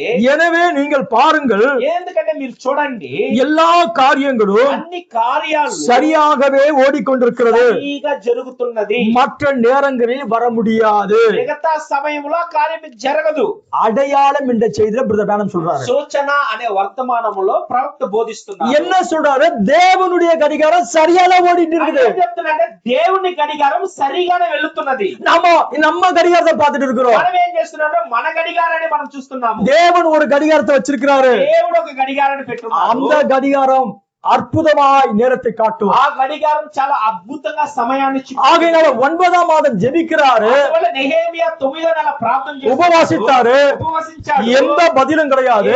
இப்போது முதல் மாதம் வந்துருச்சு, நீசான் மாதம் வந்துருச்சு. మొదటి నెల వచ్చింది, నీసాన్ నెల. ராஜாவுக்கு இவர் வைன் ஊத்தி கொடுத்திருக்கிறாரு. రాజుకి ఆయన ద్రాక్ష రసం పోస్తున్నాడు. ராஜா திடீர்னு பார்த்தாரு. రాజు వెంటనే నెహెమియా ముఖాన్ని చూశాడు. நெகமியா, ஏன் சோர்வா இருக்கிற? నెహెమియా నీ ముఖంలో ఎందుకు దిగులుగా ఉన్నది? உனக்கு உடம்புக்கு எதுவும் பாதிப்பு இல்லையே? నీ ఒంటికి ఏం లేదు కదా? உனக்கு மனசுல தான் ஏதோ பிரச்சனை இருக்கு. మనసులోనే ఒక బాధ ఉన్నదని రాజు చెప్తున్నాడు నెహెమియా కాడ. ஐயா, రాజా அப்படி பேசக்கூடிய ஆளா? రాజు ఇట్లా మాట్లాడతాడా? ராஜா அதிகாரம் உடையவர். రాజు అధికారం కలిగిన వ్యక్తి. ஆனா தேவன் காட்சியில வந்து கிரியை செய்ய தொடங்கிட்டார். దేవుడు అక్కడ వచ్చి క్రియ చేస్తున్నాడు. ஆக ராஜாவை ரொம்ப பரிதாபமா கேக்குறாரு. రాజు చాలా పరితాపంగా నెహెమియాను చూసి అడుగుతున్నాడు, உனக்கு உடம்புல ஒண்ணும் பிரச்சனை கிடையாது, నీకు ఒళ్ళులో ఏం సమస్య లేదు కదా? మనసుல தான் ఏదో பிரச்சனை నీకు இருக்கு. మనసులోనే ఏదో దిగులు ఉందని చెప్తున్నాడు. அந்த நேரத்துல இன்னொரு விஷயம் நடந்துச்சு. ఆ సమయంలో ఇంకొక విషయంగా జరిగింది. ராஜகுமார்த்தி ராணி இருக்காங்களா, அந்த அம்மா பக்கத்துல உட்கார்ந்தாங்க. ராஜோட வைஃப், రాజు యొక్క భార్య కూడా రాణి కూడా పక్కన కూర్చొని ఉంది. ரெண்டு பேரும் பக்கத்துல இருக்காங்க. ఎంత రాజు ఉన్నాడు, రాణి ఉన్నది. சில நேரத்துல ராஜா ஓகே பண்ணா ராணிய சுவிட்ச் ஆஃப் பண்றாங்க. ఒక టైం రాజు ఏదైనా సైన్ చేయాలి ఓకే చేయాలనుకుంటే రాణి ఏం చేస్తారు వద్దని చెప్తారు. சில நேரத்துல சில நல்ல ராணிகள் இருப்பாங்க, ராஜாக்கள் என்ன செஞ்சிருவாங்க, ஆஃப் பண்ணி விட்டுருவாங்க. కొన్ని టైంలో మంచి రాణిలు ఉంటారు, ఏమైనా చేయాలని రాజులు ఆఫ్ చేసేస్తారు. ஆகனா தேவன் ரெண்டு பேரையும் பக்கத்துல வச்சுக்கிட்டாரு. దేవుడు ఇద్దరిని పక్కన కూర్చోబెట్టేశారు. ரெண்டு பேரையும் தேவன் தன்னுடைய கட்டுப்பாட்டுக்குள்ள கொண்டு வர ஆரம்பிச்சாரு. దేవుడు ఆయన తీసుకున్నాడు. அப்ப நெகேமியா சொல்றான், ஐயா எங்க ஊர்ல எங்களோட பிதாக்களுடைய கல்லறை எல்லாம் இப்படி பாழா கிடக்கிற நேரத்துல நான் எப்படி சந்தோஷமா இருப்பேன். రాజుగారు చెప్తున్నాడు, మా పితరులు మా తండ్రులు ఉన్న దేశము అవి చాలా నశించిపోయి ఉన్నదని ఏడుస్తున్నాడు. 6ஆம் வசனம் கவனிங்க. அப்போது ராஜஸ்திரியும் பக்கத்திலே உட்கார்ந்திருந்தார். అప్పుడు రాజస్త్రీ కూడా పక్కన కూర్చొని ఉన్నది. ராஜா என்னை பார்த்து, రాజు నన్ను చూసి, சரிப்பா நீ உங்க ஊருக்கு போய் பார்க்க போறியா? సరే మీ ఊరికి మీ దేశానికి వెళ్ళాలని అనుకుంటున్నావా? அவருடைய பிரயாணம் நாள் எத்தனை நாள் ஆகும்? నీ ప్రయాణం ఎన్ని రోజులు అవుతుందని చెప్పు అని అడిగాడు రాజు. ராஜா எல்லா விஷயத்தையும் ரொம்ப பரிவா கேட்க ஆரம்பிச்சிட்டாரு. రాజు అన్ని విషయాల్ని నెహెమీయా చాలా ఇదిగా విన్నాడు. என்னப்பா இதெல்லாம் உண்மையா கனவா? ఇది నిజమేనా కలేనా? உங்க தேவன் உங்களுடைய ஜெபங்களுக்கு பதில் கொடுக்கிற நேரம் அப்படியாக தான் இருக்கும். దేవుడు మీ ప్రార్థనలకి జవాబిచ్చే సమయం అలాంటి సమయం. பல நேரங்களில் ஜெபித்து ஜெபித்து சோர்ந்து போகிற நம்மை பார்த்து தேவன் சொல்லுகிறார், అనేక సమయంలో ప్రార్థన చేసి చేసి మనం కృంగిపోయే మనములు చూసి దేవుడు தேவனுடைய கடிகாரம் சரியா ஓடிக்கொண்டே இருக்கும். దేవుని గడియారము సరిగానే వెళ్తున్నది. அது முன்னாடியும் நேரத்தை காட்டாது, అది ముందుగా సమయం చూపించదు, அது பின்னாடியே நேரத்தை అది காட்டாது. వెనకగా సమయం அது చూపించదు, அது அது சரியா காட்டிக்கிட்டு అది இருக்கும். దాని సమయాన్ని సరిగా చూపిస్తున్నది. ஆகிற தேவன் காட்சிக்கு வந்து అందువల్ల దేవుడు అక్కడ రంగం మీదకి వచ్చి ராஜாவோ ராஜஸ்திரி பக்கத்துல உட்கார்ந்து இருக்கிற நேரத்துல రాజు వారి రాజస్త్రీ పక్కన కూర్చున్నప్పుడు அவருடைய பிரயாணத்துக்குரிய எல்லா விதமான முன்னேற்பாடுகளை ராஜா கேட்டாரு. ప్రయాణం గురించి నెహెమీయా ప్రయాణం గురించి అన్ని వినాడు. ராஜா ரெக்கமெண்டேஷன் லெட்டர் கொடுக்க ஆரம்பிச்சாரு. రాజు రికమెండేషన్ లెటర్ నెహెమీయాకి ఇచ్చాడు. அது மட்டும் கிடையாது, இவர் இங்க இருந்து திரும்ப அங்க யூதேயாவுக்கு போய் வர வரைக்கும் రాజ మర్యాదయోడు కూడా పోయి வந்தா. అక్కడ నెహెమీయా ఈ యొక్క దేశం నుంచి యూదా దేశానికి వెళ్ళేదానికి రాజు మర్యాదతో అంటే రాజ మర్యాదతో పంపించారు. ஆகையால போற வழியில அவருக்கு பாதுகாப்பு இருந்தது. ఆ నెహెమీయా ఏ మార్గంలో అయితే దేశానికి వెళ్తున్నాడో ఆయనకి அவர் ஒரு ராஜாவின் பிரஜையாகவே போய் வந்தா. ఆయన రాజు యొక్క వ్యక్తిగానే వెళ్ళాడు ఆడికి. நான் என்ன சொல்ல விரும்புறேன் நீங்க புரிஞ்சுக்கணும். ఏం చెప్పాలని சில நேரத்துல நம்முடைய சின்ன புத்தியில வந்து நம்ம சின்னதா தான் யோசிப்போம், சின்னதா கேட்போம். కొన్ని సమయంలో మనకున్న ఆలోచనలో చిన్నగానే ఆలోచన చేస్తాము, చిన్నగానే దేవుడిని అడుగుతాము. உங்க தேவன் உங்களை குறித்து மிகப்பெரிய திட்டம் போட்டு வச்சிருக்கிறாரு. దేవుడు మీ గురించి చాలా పెద్ద ప్లాన్ వేస్తున్నాడు. நீங்க நினைக்கிறது போல கிடையாது. మీరు అనుకునేలాగా లేదు. அவர் மிகப்பெரிய காரியத்தை உங்கள் மூலமா செய்ய விரும்புகிறார். చాలా గొప్ప కార్యాన్ని మీకని పెట్టున్నాడు. அவருடைய ஜெபத்துக்கு மகத்தாய் பதில் கொடுக்க விரும்புகிறார். ఆయన మీ ప్రార్థనకి చాలా గొప్ప విధానంలో ఆయన 9ஆம் மாசம் கிஸ்லியு மாதத்துல ஜெபித்த ஜெபத்துக்கு உடனே பதில் வரல. ఆయన 9వ నెల ప్రార్థన చేసేదానికి జవాబు రాలేదు. ஆனா அதற்கு நீசான் மாதத்துல தேவன் பதில் கொடுக்க ஆரம்பித்தார். 1వ నెల అయిన నీసాన్ మాసములో అతను జవాబు ఇచ్చాడు దేవుడు. சில நேரங்களில் உங்களுடைய ஜெபங்களுக்கு கால தாமதம் ஏற்பட்டாலும் கூட தேவனை பிரைஸ் பண்ண மறந்து போகாதீங்க. కొన్ని సమయాల్లో మీ ప్రార్థనకు దేవుడు లేట్ చేసినా గానీ దేవుడు స్తుతించండి. அவர் மகத்துவமானவராய் இருக்கிறார். చాలా గొప్ప దేవుడై ఉన్నాడు. தேவன் தம்முடைய கடிகாரத்தை சரியாக இயக்கிக் கொண்டிருக்கிறார். దేవుడు ఆయన గడియారాన్ని సరిగానే தேவனுடைய கடிகாரம் அது முன்னுக்கும் போகாது பின்னுக்கும் போகாது. దేవుని గడియారం ముందలకి వెళ్ళదు వెనక్కి వెళ్ళదు. அது சரியாய் நேரத்தை காட்டுகிறதா இருக்கிறது. అది సరిగా సమయం చూపిస్తున్నది. அது உங்களுடைய வாழ்க்கையில என்ன செய்ய வேண்டும் என்பதை தேவன் நிர்ணயம் பண்ணி வச்சிருக்காரு. அது உங்களில வந்து பலிக்கும். అది మీ జీవితంలో ఏమి చేయాలని దేవుడు పెట్టున్నాడో అది కరెక్ట్ గా చేస్తున్నది. அவர் இன்றைக்கும் மாறாத அதே தேவனாய் ఆయన இருக்கிறார். ఈ రోజు కూడా మారని అదే దేవుడై ఉన్నాడు. இன்னொரு விஷயத்தை நான் சொல்லி தீர்க்கதரிசியுடைய கோர்ஸ் நான் வாசிக்க விரும்புகிறேன். ఇంకొక విషయము ప్రవక్త వచనంలో ఉన్న కొన్ని కార్యాలు చదవండి. ஆதியாகமம் ఆదికాండము 40வது அதிகாரம் 40వ అధ్యాయము 6வது வசனம் 7-8 வாசிக்கலாம். 6, 7, 8 చదవచ్చు. காலமே யோசிப்பு அவர்களிடத்தில் போய் அவர்களை பார்க்கும் போது அவர்கள் கலங்கி இருந்தார்கள். அப்போது அவர் தன் எஜமானுடைய வீட்டில் தன்னோட காவல் படப்பட்டிருந்த பார்வோனுடைய பிரதானிகளை நோக்கி, உங்கள் முகங்கள் இன்று துக்கமாய் இருக்கிறது என்ன என்று கேட்டான். அதற்கு அவர்கள், சொப்பனம் கண்டோம், அதற்கு அர்த்தம் சொல்லுகிறவன் ஒருவனும் இல்லை என்றார்கள். அதற்கு யோசேப்பு, சொப்பனத்துக்கு அர்த்தம் சொல்லுதல் தேவனுக்குரியதல்லவா, அவைகளை எளித்து சொல்லுங்கள் என்றான். அப்பொழுது பானபாத்திரக்காரரின் தலைவன் யோசேப்பை நோக்கி, என் சொப்பனத்திலே ஒரு திராட்சை செடி எனக்கு முன்பாக இருக்க கண்டேன். அந்த திராட்சை செடியிலே 3 கொடிகள் இருந்தது. அது துளிக்கிறதா இருந்தது. அதில் பூக்கள் மலர்ந்திருந்தது. அதன் குலைகள் பழுத்த பழங்களாய் இருந்தது. பார்வோனுடைய பாத்திரம் என் கையில் இருந்தது. நான் அந்த பழங்களை பறித்து அவைகளை பார்வோனுடைய பாத்திரத்தில் பிழிந்து அந்த பாத்திரத்தை பார்வோனுடைய கையிலே கொடுத்தேன் என்று தன் சொப்பனத்தை சொன்னான். கர்த்தருடைய நாமத்திற்கு மகிமை உண்டாகட்டும். ప్రభు నామానికి మహిమ కలుగును గాక. எகிப்துல பார்வோனுடைய சிறைச்சாலையிலே யோசேப்பு இருக்கிறான். ఐగుప్తు దేశంలో ఫరో ఒక చెరచాలలో యోసేపు ఉన్నాడు. இந்த யோசேப்பு யாக்கோபினுடைய செல்வ மகனாயிருந்தான். ఈ యొక్క యోసేపు యాకోబు ఒక చాలా మంచి కుమారుడుగా ఉన్నాడు. இவனை குறித்து தேவன் ஒரு தன்னுடைய கடிகாரத்துல ஒரு காலத்தை நிர்ணயம் பண்ணி வைத்திருந்தார். యోసేపు గురించి దేవుడు ఆయన గడియారంలో ఒక సమయం పెట్టున్నాడు.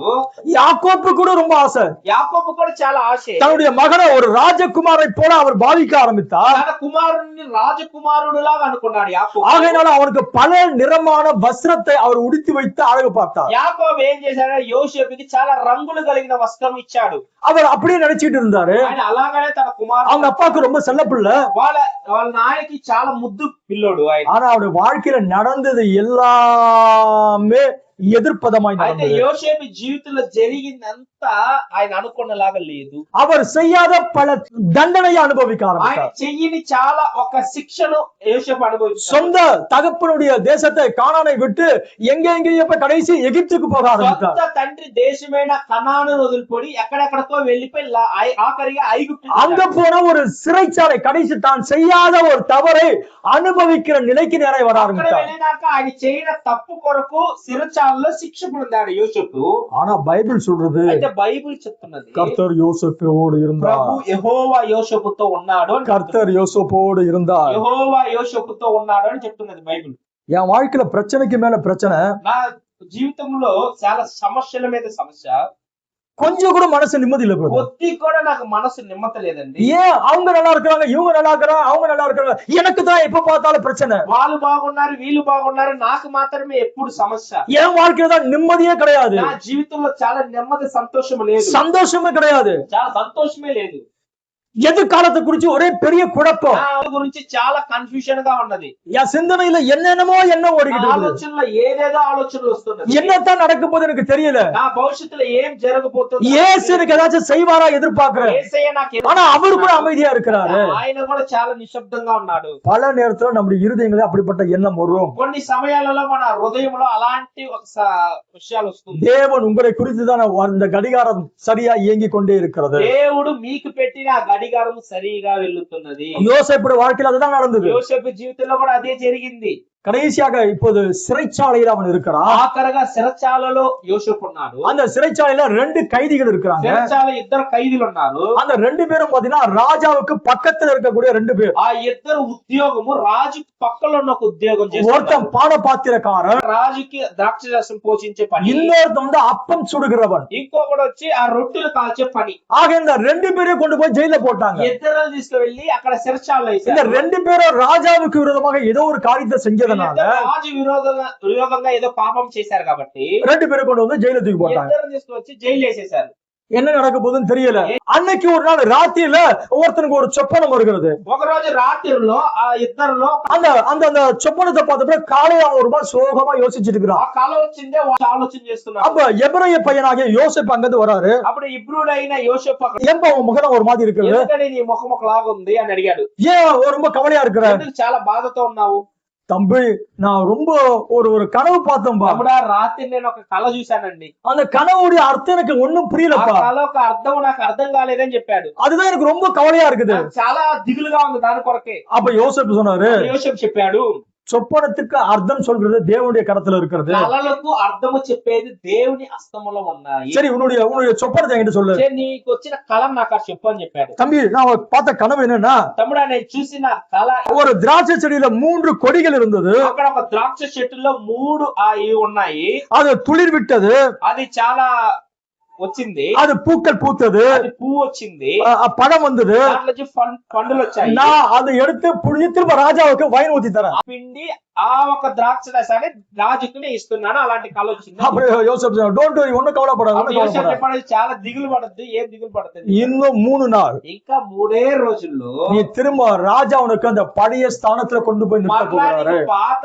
ఉద్యోగమైన రాజుకి వైన్ పోషించే పనిలో మళ్ళా నువ్వు పోతావని చెప్పాడు. 3 நாள் அந்த 3 கொடிகள் 3 நாளா. ఆ ఒక 3 తీగలు 3 రోజులు అని చెప్పారు. అందరికి பெரிய சந்தோஷம் வந்துருச்சு. చాలా సంతోషం వచ్చినది. இன்னும் கொஞ்சம் தூரம் போனாரு. ఇంకా కొన్ని దూరం పోయినా அங்க இன்னொருத்தன் ஒரு சொப்பனம் பார்த்தான். ఇంకొకడు కూడా ఆ రాత్రి ఇంకో కల కన్నాడు. அந்த சொப்பனம் என்ன அப்படி பார்த்தோம்னா, மேற்கூடையில் பார்வோனுக்காக சமைக்கப்பட்ட சகல விதமான பலகாரங்கள் கொஞ்சம் கொஞ்சமா இருந்தது. అద రొట్టెలు அந்த தலைமையில் கூட இருந்தவைகளை பறவைகள் வந்து பட்சித்தது. అక్కడ గంపల పలహారాలు పెట్టున్నాడు. இங்க சொல்றாரு இன்னும் 3 நாளா பார்வோன் மரத்துல தூக்கி சாகடிச்சிருவான், மரண தண்டனை. పక్షులు వచ్చి ఆ పలహారాలు రొట్టెలు తినేలాగా అతను కలలు కన్నాడు కాబట్టి అని చెప్పాడు. ఇంకా 3 రోజుల్లో ఫరోని చంపేస్తానని చెప్పాడు. என்னையா ஆச்சரியம், ఏందని ఆశ్చర్యము. 3ஆவது நாள் வந்தது, 3వ రోజు వచ్చింది. இதுக்குள்ளாக அரண்மனை இந்த 2 பேர் செஞ்ச தவறெல்லாம் ராஜா விசாரிக்க ஆரம்பித்துட்டு இருந்தாரு. రాజు ఆ వీళ్ళొక చేసిన తప్పులు విచారించాడు. அந்த ரொட்டி செய்யறான் பாருங்க, ఆ ఒక్క రొట్టె చేస్తున్నాడు కదా, அவன் தான் ஏதோ ஒரு குற்றவாளி, వాడే నిజమైన ఒక ఖైదీగా ఉన్నాడు. ஆகையினால அரண்மனை ப்ரூவ் பண்ணிடுச்சு. అక్కడ ఆ రాజు భవనంలో ప్రూఫ్ అయింది. அந்த பானபாத்திரக்காரனுக்கு అక్కడ ఆ ఒక அவனுக்கு ராஜா ஆள் அனுப்புனாரு. ఆ రాజు పని మనిషిని పంపించాడు. திருப்ப அவனை அனுப்புப்பா, அவன் தான் எனக்கு பக்கத்துல இருக்கட்டும், వాడు నా పక్కన మళ్ళా ఉండనే నాకు వైన్ పోసి 3ஆவது நாளுக்கு ஆளு ஷேவிங் எல்லாம் பண்ணிக்கிட்டாரு. 3వ రోజు షేవింగ్ అంతా చేసి ராஜா பக்கத்துல இருக்குது வஸ்திரத்தெல்லாம் போட்டுக்கிட்டாரு. రాజు పక్కన వస్త్రాన్ని వేసుకున్నాడు. அவருடைய வாழ்க்கை அவ்வளவுதான் முடிஞ்சு போச்சுன்னு நினைச்ச மனுஷன். జైలుతో నా జీవితం అయిపోయిందని అనుకున్న వ్యక్తి 3ஆவது நாள் ராஜாவுக்கு போய் திரும்ப வைன் ஊத்தி கொடுத்தாரு. 3వ రోజు మరలా రాజుకి పోయి వైన్ పోసిచ్చి అదే యుద్ధకుల్లో இந்த காரியம் நடக்கிறதுக்கு முன்னாடி யோசேப்பு ஒரு வார்த்தை சொன்னாரு. ఈ కార్యం జరిగే ముందు యోసేపు ఆ వ్యక్తి ఒక మాట చెప్పాడు. அண்ணா நீங்க தான் ராஜா பக்கத்துக்கு போய் நிப்பீங்க, మీరే రాజు పక్కన ఉంటారు కాబట్టి நீங்க உள்ள போன பிறகு మీరు లోపలికి వెళ్ళిన తర్వాత என்ன பத்தி சொல்லுங்க. నా గురించి ஒரு எபிரேய பிள்ளையாண்டவன் ஒருத்தர் இருக்கிறான், ఒక ఇబ్రూ పిల్లోడు లోపల ఉన్నాడు జైలు. அவன் நல்ல பையன், వాడు చాలా మంచోడు, அவன் எந்த தப்பும் பண்ணல, వాడు ఏ తప్పు చేయలేదు. அந்த பையனை கொஞ்சம் நீங்க ரிலீஸ் பண்றீங்களா, ఆ పిల్లోడిని మీరు రిలీజ్ చేయండి రాజు గారు చెప్పండి అని చెప్పాడు. அண்ணா மறந்துடாதீங்கண்ணா, నన్ను మర్చిపోవద్దన్నారని தம்புடா கவலைப்படாத தம்புடு, நான் போன உடனே నేను వెళ్ళిన వెంటనే ராஜா கிட்ட நான் சொல்லிடுவேன், రాజు గారు నీ గురించి చెప్పి நீ కవలపడా రాజాவை வெளில அனுப்பிடுவாரு. రాజుని రిలీజ్ చేసేసా నువ్వు బాధపడతాను యోసేపు గారు. 3ஆவது நாள் அவர் நேரம் அரண்மனைக்கு 3వ போனாரு. రోజు ఆ రాజు భవనానికి వెళ్ళాడు. ஒரு நாள் ஆச்சு, ఒక రోజు అయింది, 2 நாள் ஆச்சு, 2 రోజులైంది, ஒரு மாசம் ஆச்சு, 1 నెల అయింది, 2 மாசம் ஆச்சு, 2 నెల అయింది, 1 வருஷம் ஆச்சு, 1 సంవత్సరం అయింది. ஐயா 2 வருஷம் ஆயிடுச்சு. 2 సంవత్సరాలు అయింది. உள்ள போனவன் மறந்துட்டான். వాడు రాజు దగ్గరికి వెళ్ళినాక యోసేపు గురించి చెప్పేది మర్చిపోయి. இதெல்லாம் மறக்கிற சூழ்நிலைங்களா? ఇది మర్చిపోతారా ఎవరైనా? பாருங்க, இந்த விஷயத்த ஒரு சின்ன பையன் சொன்னான். ఇక్కడ వాడికి వచ్చిన కళను ఒక చిన్న పిల్లోడు చెప్పాడు. ராஜா பக்கத்துல போய் அவன் நிக்கிறான், ராஜா கிட்ட பேசி நினைவுபடுத்த முடியல. రాజు కాడ మాట్లాడుతుంటే రాజు గారు చెప్పడంట ఆ వ్యక్తి 2 வருஷமா அவன் மறந்து போயிட்டான். 2 సంవత్సరాలు ఆ వ్యక్తి చెప్పలేదు యోసేపు గురించి. யோசேப்பு எதிர்பார்த்தாரு, యోసేపు ఎదురు చూశాడు. இந்த பானபாத்திரம் அண்ணன் போய் ஏதாச்சும் சொல்லுவாரு, అక్కడ అన్నగారు ఏమైనా చెప్తాడేమో రాజు కాడ. பானபாத்திரம் అண்ணன் சொல்லுவாரு. రాజు కాడ అన్న చెప్తాడేమో. 2 வருஷம் ஆயிடுச்சு. 2 సంవత్సరాలు అయింది. 2 வருஷம் ஆயிடுச்சு. 2 సంవత్సరాలు అయింది. நான் இப்படியாக யோசிக்கிறேன். నేను ఎలా అనుకుంటున్నాను, ஒருவேளை ఒకవేళ ஒரு சில தினத்துக்குள்ளாக இந்த பானபாத்திரக்காரன் போய் பார்வோன் இடத்துல யோசேப்புக்காக பரிந்து பேசி இருக்கலாம். ఒకవేళ యోసేపు చెప్పినట్లుగా ఒక కొన్ని రోజులలో రాజు గారు చెప్పుండొచ్చు యోసేపు గురించి. ராஜா அந்த பையன் இருக்கா பாருங்க, எபிரேய பையன், ரொம்ப நல்ல பையன். అక్కడ జైల్లో ఒక ఇబ్రూ పిల్లోడు చాలా మంచోడు రాజు. அவன் எந்த தப்பு వాడు பண்ணல, ఏ తప్పు చేయలేదు. அவனை கொஞ்சம் விசாரிச்சு நீங்க ரிலீஸ் பண்ணிடுங்க. వాడిని విచారించి కొద్దిగా రిలీజ్ చేయాలని చెప్పుండొచ్చు. ராஜா என்ன செஞ்சிருவாரு, రాజు ఏం చేస్తుంటాడు, சரி ரெக்கமெண்டேஷன் வந்துருச்சு, రికమెండేషన్ వచ్చింది அந்த కాబట్టి பையனை கூப்பிடுவாரு. ఆ పిల్లోని పిలుచుంటాడు యోసేపు. சரி நீ இப்ப என்ன ஆசைப்படுற, సరే యోసేపు నీకేం కావాలి. அந்த பையன் என்ன ఆ ஆசைப்பட்டிருப்பான், పిల్లోడు ఏం ఆశపడతాడు, ஐயா என்ன விட்டா போதும், நான் எங்க அப்பா கிட்ட ஓடி போனோம், నన్ను రిలీజ్ చేసేసారు, నేను మా తండ్రి దేశానికి వెళ్ళిపోతాను. நான் இப்ப எங்க போறேன், கானானு எங்க அப்பா இருக்கிறாரு, எங்க அண்ணன் இருக்கிறான், எல்லாமே குடும்பம் அங்க இருக்குது. నేను మళ్ళా ఎక్కడికి వెళ్తాను, నేను కనాను దేశానికి మా తండ్రి దేశానికి వెళ్తాను. சரி பார்வோன் கை தட்டுவான், ఫరో చేయదడతాడు. இந்த பையனை கொண்டு போய் கானான்ல அவங்க அப்பா கிட்ட போய் விட்டு வந்துருப்பா. ఈ పిల్లోని తీసుకుపోయి కనాను దేశంలో నాన్నగారు వదిలిపెట్టని చెప్పుంటారు రాజు. ஆனா தேவனுடைய திட்டம் அது கிடையாது. దేవుని చిత్తం అది కాదు. தேவன் தம்முடைய கடிகாரத்துல ஒரு அழகான காரியத்தை நேரத்தை செட் பண்ணி வச்சிருக்காரு. దేవుడి గడియారంలో యోసేపు గురించి చాలా అందమైన కార్యాన్ని దేవుడు நீ திரும்ப சிறைச்சாலையில இருந்து கானானுக்கு போவது தேவனுடைய திட்டம் கிடையாது. మళ్ళా సిరచాల నుంచి బయటకు వచ్చి కనానికి వెళ్ళే దేవుడి చిత్తం కాదు. தேவன் உன்னை அரண்மனையில சிங்காசனத்துல உட்கார வைக்க வேண்டும் என்று தேவனுடைய சித்தம் கொண்டிருக்கிறார். దేవుడు రాజ భవనంలో సింహాసనంలో నేను కూర్చోబెట్టాలని దేవుడి చిత్తమై ఉన్నాడు. அதுக்காக தேவன் என்ன செஞ்சாருன்னா, అందువల్ల దేవుడు ఏం చేశాడు, இங்க யோசேப்பு ரெடி ஆகணும் பாருங்க. ఇక్కడ యోసేపు కూడా రెడీ అవ్వాలి. அதுக்காக தேவன் கொஞ்சம் வெயிட் பண்ணிட்டே இருந்தார். అందువల్ల అందుకొరకు దేవుడు వెయిట్ చేస్తా ఉన్నాడు.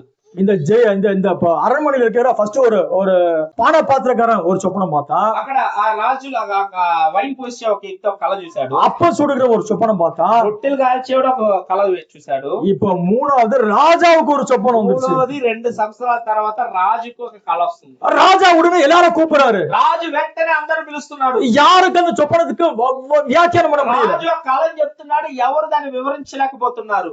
ராஜா ரொம்ப கலங்கி போயிட்டாரு. రాజు ఆ కళను చూసి చాలా భయపడాడు. ஏன்னா அந்த சொப்பனம் அப்படிப்பட்ட ஒரு சொப்பனமா இருந்தது. చూసిన కళ అలాంటి కళ అయి ఉన్నది. ஆகவே ராஜாவுக்கு ரொம்ப குழப்பமா இருந்துச்சு. ఆ రాజుకి చాలా కన్ఫ్యూజన్ అయి ఉన్నది. அரண்மனையில எல்லாம் பேசிக்கிறாங்க. అందరు రాజభవన్లో అందరూ మాట్లాడుకుంటున్నారు. ராஜாவுக்கு ఏదో சொப்பனம் வந்துதா, రాజుకేమో కళ వచ్చింది. அவர் சரியா వైన్ குடிக்கல, ఆయన సరిగా వైన్ తాగలేదు. அந்த பாட்டு சத்தத்தெல்லாம் ஸ்டாப் பண்ணிட்டாரு. అక్కడ పాడే పాటలను స్టాప్ చేశాడు. அவர் ஒரு மாதிரி சோகமா இருக்கிறாரு. ఆయన ఒకలాంటి దిగుల్లో ఉన్నాడు. என்னவோ తెలియదు, ஒரு சொப்பனம் பார்த்தாரா, ఏ కళ చూశారని తెలియలేదండి. இந்த பேச்சு அப்படியே அரண்மனையில அப்படியே பரவ ఈ ஆரம்பிச்சது. మాట అలా రాజు భవనం అంతా అలా వెళ్ళింది. அப்ப அந்த வைன் ஊத்தி குடுக்குற அந்த மனுஷன் ஞாபகம் வந்துருச்சு. అప్పుడు వైన్ పోసిచ్చే ఆ వ్యక్తికి అప్పుడు గుర్తు. ஓ 2 வருஷத்துக்கு முன்னாடி அந்த எபிரேய பையன் என்னோட சொப்பனத்துக்கு அர்த்தம் சொன்னானே, 2 సంవత్సరాల ముందుగా నా ఒక కళకి ఆ ఇబ్రూ పిల్లోడు అర్థం చెప్పాడు కదా. அந்த சுயமாகி அப்பன் சுடுறவனுக்கு அவனுக்கு அந்த அர்த்தம் சொன்னானே, అక్కడ రొట్టెలు కాల్చేవాడికి అర్థం చెప్పాడు. அதெல்லாம் அப்படியே நடந்துச்சு. వాడు ఏం చెప్పాడు అది అలా జరిగింది. இப்ப அந்த பையனை பத்தி ராஜாவுக்கு சொல்லணும். ఇప్పుడు ఆ పిల్లోడి గురించి రాజు చెప్పాలా. தேவனுடைய கடிகாரம் சரியா இயங்கி దేవుడు கொண்டிருக்கும். గడియారం సరి. ஹalleluya. தேவனுடைய கடிகாரம் சரியா இயங்கி கொண்டிருக்கும். దేవుని గడియారం సరిగా వెళ్తుంది. அது ஒரு பல்லிலிருந்து ஒரு பல்லு நேராக இயங்கி கொண்டிருக்கும். ఒక పళ్ళు నుంచి ఒక పళ్ళు సరిగా వెళ్తున్నది. அது மாறி போவது கிடையாது. అది మారే కార్యము కాదు. தீர்க்கதரிசி ஊழியத்துல ஒரு காரியம் நடந்துச்சு. ప్రవక్త సేవలో ఒక విషయం జరిగింది. ஷக்கரியான் என்ற ஒரு சகோதரன் ஒருத்தர் இருந்தாரு. ஷக்கரியான் షకరియాన్ అనే ఒక సహోదరుడు. அவருடைய மனைவி கொஞ்சம் உடல் நலம் சரியில்லாம இருந்தாங்க. ఆయన ఒక భార్యకి కొద్దిగా అనారోగ్య పాలు. ஒரு முறை ஜெபித்த பிறகு அந்த அம்மாக்கு ஒரு பரிபூர்ண சுகம் கிடைச்சிருச்சு. ఒక తடవ ప్రార్థన చేసినప్పుడు వాళ్ళ భార్యకి పరిపూర్ణ సుఖం స్వస్థత జరిగింది. திரும்ப அந்த అమ్మ ரொம்ப சீரியஸ் கண்டிஷன் போயிட்டாங்க. మళ్ళా ఆమెకి కొన్ని రోజుల తర్వాత ఒళ్ళు బాగాలేకుండా సీరియస్ కండిషన్ కి వెళ్ళింది. அப்ப அவங்க தீர்க்கதரிசியுடைய ஒரு கூட்டத்துக்கு அந்த அம்மா வர ஆரம்பிச்சாங்க. అప్పుడు మళ్ళా ప్రవక్త కూటానికి ఆమె వచ్చింది. அந்த అమ్మ ரொம்ப அழகா இனிமையாய் பாடக்கூடிய ஒரு சகோதரி. ఆమె చాలా అందముగా పాడే ఒక సహోదరి. அப்ப அங்க இருந்தவங்க எல்லாரும் கேட்டுக்கிட்டாங்க, అక్కడ ఉండే వాళ్ళందరూ అడిగారు, சிஸ்டர் திருமதி சக்காரியன் அவர்களே, ఆ సిస్టర్ సహారి అమ్మగారు కదా, நீங்க ஒரு பாட்டு ஒண்ணு பாடுங்களேன். మీరు ఒక పాట పాడండి అని అడిగారు. அந்த அம்மாக்கு உடம்பு முடியாதவங்க தான். ఒళ్ళు బాగలానే சரி, எப்படி அந்த அம்மா மேடைக்கு வந்தாங்க. ఆమె అనారోగ్యంగా ఉన్నా కానీ ఆ ఒక వేది మీదకి వచ్చి அந்த அம்மா மைக் வாங்கினாங்க. మైక్ తీసుకొని ஒரு அற்புதமாய் தேவனை உயர்த்தி பாடாரு. ఒక అద్భుతంగా దేవుని హెచ్చించి పాడినారు. தேவனுடைய பிரசன்னம் அந்த இடம் முழுவதுமாக அசைய ஆரம்பித்தது. దేవుని ఒక సన్నిధి ఆ ఒక సంఘం మొత్తంగా వచ్చి నింపింది. தேவ ஜனங்கள் மத்தியில தேவ ஆவியானவர் அசைவாட ஆரம்பித்தார். దేవుడి జనము మధ్యలో దేవుడి ఆత్మ అక్కడ కదిలాల వెళ్ళింది. அது ஒரு பெரிய எல்லாருக்கும் ஒரு பெரிய சந்தோஷம். అది చాలా మంది సంతోషంగా ఉన్నది. அப்ப அங்க இருந்து ஒரு ஒரு ஊழியக்காரர் ஒருத்தர் இருந்தாரு. అక్కడ ఉన్న ఒక సేవకుడు ఉన్నాడు. அவரு உடனே துள்ளி குதித்து ఆయన వెంటనే ఆయన నిలబడి அவர் தீர்க்க தரிசனம் சொல்ல ஆரம்பித்தார். ఆయన ప్రవచనం చెప్పాడు. எங்க அருமையான சகோதரியே, ప్రియ సహోదరి, நீ மரிக்க போவது கிடையாது. నువ్వు చనిపోవు. கர்த்தர் உனக்கு ஜீவனை தருகிறார். ప్రభు నీకు జీవం நீ ఇస్తున్నాడు. வாழ போகிற. నువ్వు ఇంకా బ్రతుకుపోతున్నావు. இப்படி தீர்க்க தரிசனம் சொன்ன ஓ சபை எல்லாம் குதூகலிக்க ఇలా ஆரம்பிச்சாங்க. ప్రవచనం చెప్పి అయిపించాడు. సంఘం అంతా చాలా ఉద్యోగపడారు. அவர் ஏன் அந்த தீர்க்க தரிசனம் சொன்னாருன்னா, ఎందుకు ఆ సేవకుడు ఆ ప్రవచనం చెప్పాడంటే, அதுக்கு முன்னாடியே பிரதர் பேனம் ஒரு தரிசனத்தை பார்த்து அந்த குடும்பத்துக்கு சொல்லிட்டாரு. దానికి ముందుగా ఒక దర్శనాన్ని బ్రదర్ బ్రాండం ఆ కుటుంబానికి చెప్పాడు. என்ன சொன்னார்னா, சகோதரி இந்த முறை நீங்க பிழைக்க மாட்டீங்க, இதுதான் உங்க வாழ்க்கை கடைசி. అక్కడ బ్రదర్ బ్రాండం ప్రవక్త ఏం చెప్పాడంటే, ఇదే నీ యొక్క జీవితంలో ఆఖరి, ఇంకా నువ్వు బ్రతకవు అని చెప్పాడు. நீங்க பிழைக்க மாட்டீங்க, నువ్వు ఇక బ్రతకవు అని చెప్పాడు. நீங்க கர்த்தர் உங்களை எடுத்துக்கொள்ள போகிறா. దేవుడు మిమ్మల్ని తీసుకోబోతున్నాడు. ஆகையினால அந்த குடும்பமும் ஆயத்தமாய் கொண்டிருந்தது. కుటుంబం కూడా దాని కొరకు సిద్ధపడుతుంది. இந்த விஷயம் சபைக்கும் தெரிந்தது. ఈ విషయం సంఘం కూడా తెలుసు. ஆனா நம்ம கடைசியாக சபையில வந்து ஒரு பாட்டு பாடினாங்க.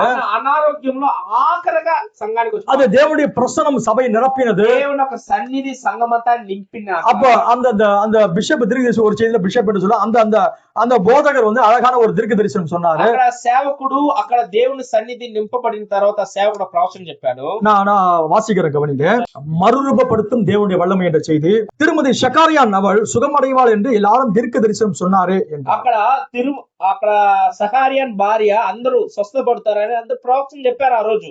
நான் ஒரு கால் நான் தவறா இருக்கலாம், నేను ఒకవేళ తప్పుగా ఉండొచ్చేమో, ஆனால் அவள் சுகமடைய மாட்டாள் என்று கூறிவிட்டேன். అయితే ఆమె స్వస్థత పొందదని చెప్పేశాను. 3 ஆண்டுகளுக்கு முன்பு அநேகரிடம் அவள் தன் ஜீவனுக்காக ஓடுவதை நான் கண்டேன். అక్కడ 3 సంవత్సరాల తర్వాత அவள் மரண தருவாயில ஓடுவதை நான் தரிசனத்தை பார்த்தேன். 3 సంవత్సరాల ముందుగానే నేను దర్శనములో ఆమె చనిపోయే కార్యాన్ని చూశాను. இன்னொரு செய்தி అழகா இருக்கும். அது ఇంకొక వాక్యంలో అందంగా தீர்க்கதரிசியுடைய லைஃப் ஸ்டோரியில இருக்கும். ప్రవక్త ఒక లైఫ్ స్టోరీ అని ఒక இப்ப என்ன நடந்துச்சு அப்படி பார்த்தோம்னா, అయితే వాళ్ళు ప్రవచనం చెప్పారు ఆ సంఘంలో. இந்த கூட்டத்துல நம்ம ரொம்ப அழகா பாடினாங்க. ఈ యొక్క కూటమిలో ఆమె చాలా అందంగా పాడింది. தேவனுடைய பிரசன்னம் நிரப்பினது. దేవుని యొక్క సన్నిధి అక్కడ వచ్చింది. ஒரு போதகர் துள்ளி குதித்து தீர்க்க தரிசனம் சொன்னாரு. ఒక దేవుని సేవకుడు ఉద్రేకపడి ప్రవచనం. அருமையான సహోదరి, మరిపది கிடையாது, సహోదరి నువ్వు చనిపోవు, நீ జీవిக்க போற, జీవించబోతున్నావు. எல்லாரும் சந்தோஷப்பட்டாங்க. கூட்டம் முடிந்தது. பிரதர் பிரானமும் பில்லி பால 2 பேரும் கார்ல போயிட்டாங்க. బ్రదర్ బ్రానము వాళ్ళ కుమారుడైన బిల్లి పాలు కారులో వెళ్తున్నారు. ஒண்ணுமே யோசிக்கல.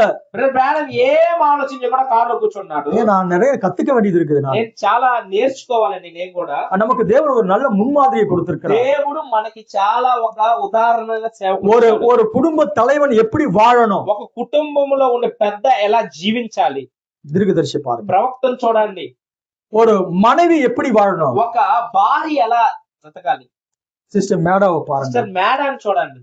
ஒரு தகப்பன் எப்படி இருக்கணும், ఒక తండ్రి ఎలా ఉండాలి, தீர்க்கதரிசியை பாருங்க. ప్రవక్తను చూడండి. ஒரு போதகர் எப்படி இருக்கணும், బోధకుడు ఎలా ఉండాలి, தீர்க்கதரிசியை பாருங்க. ప్రవక్తను చూడండి.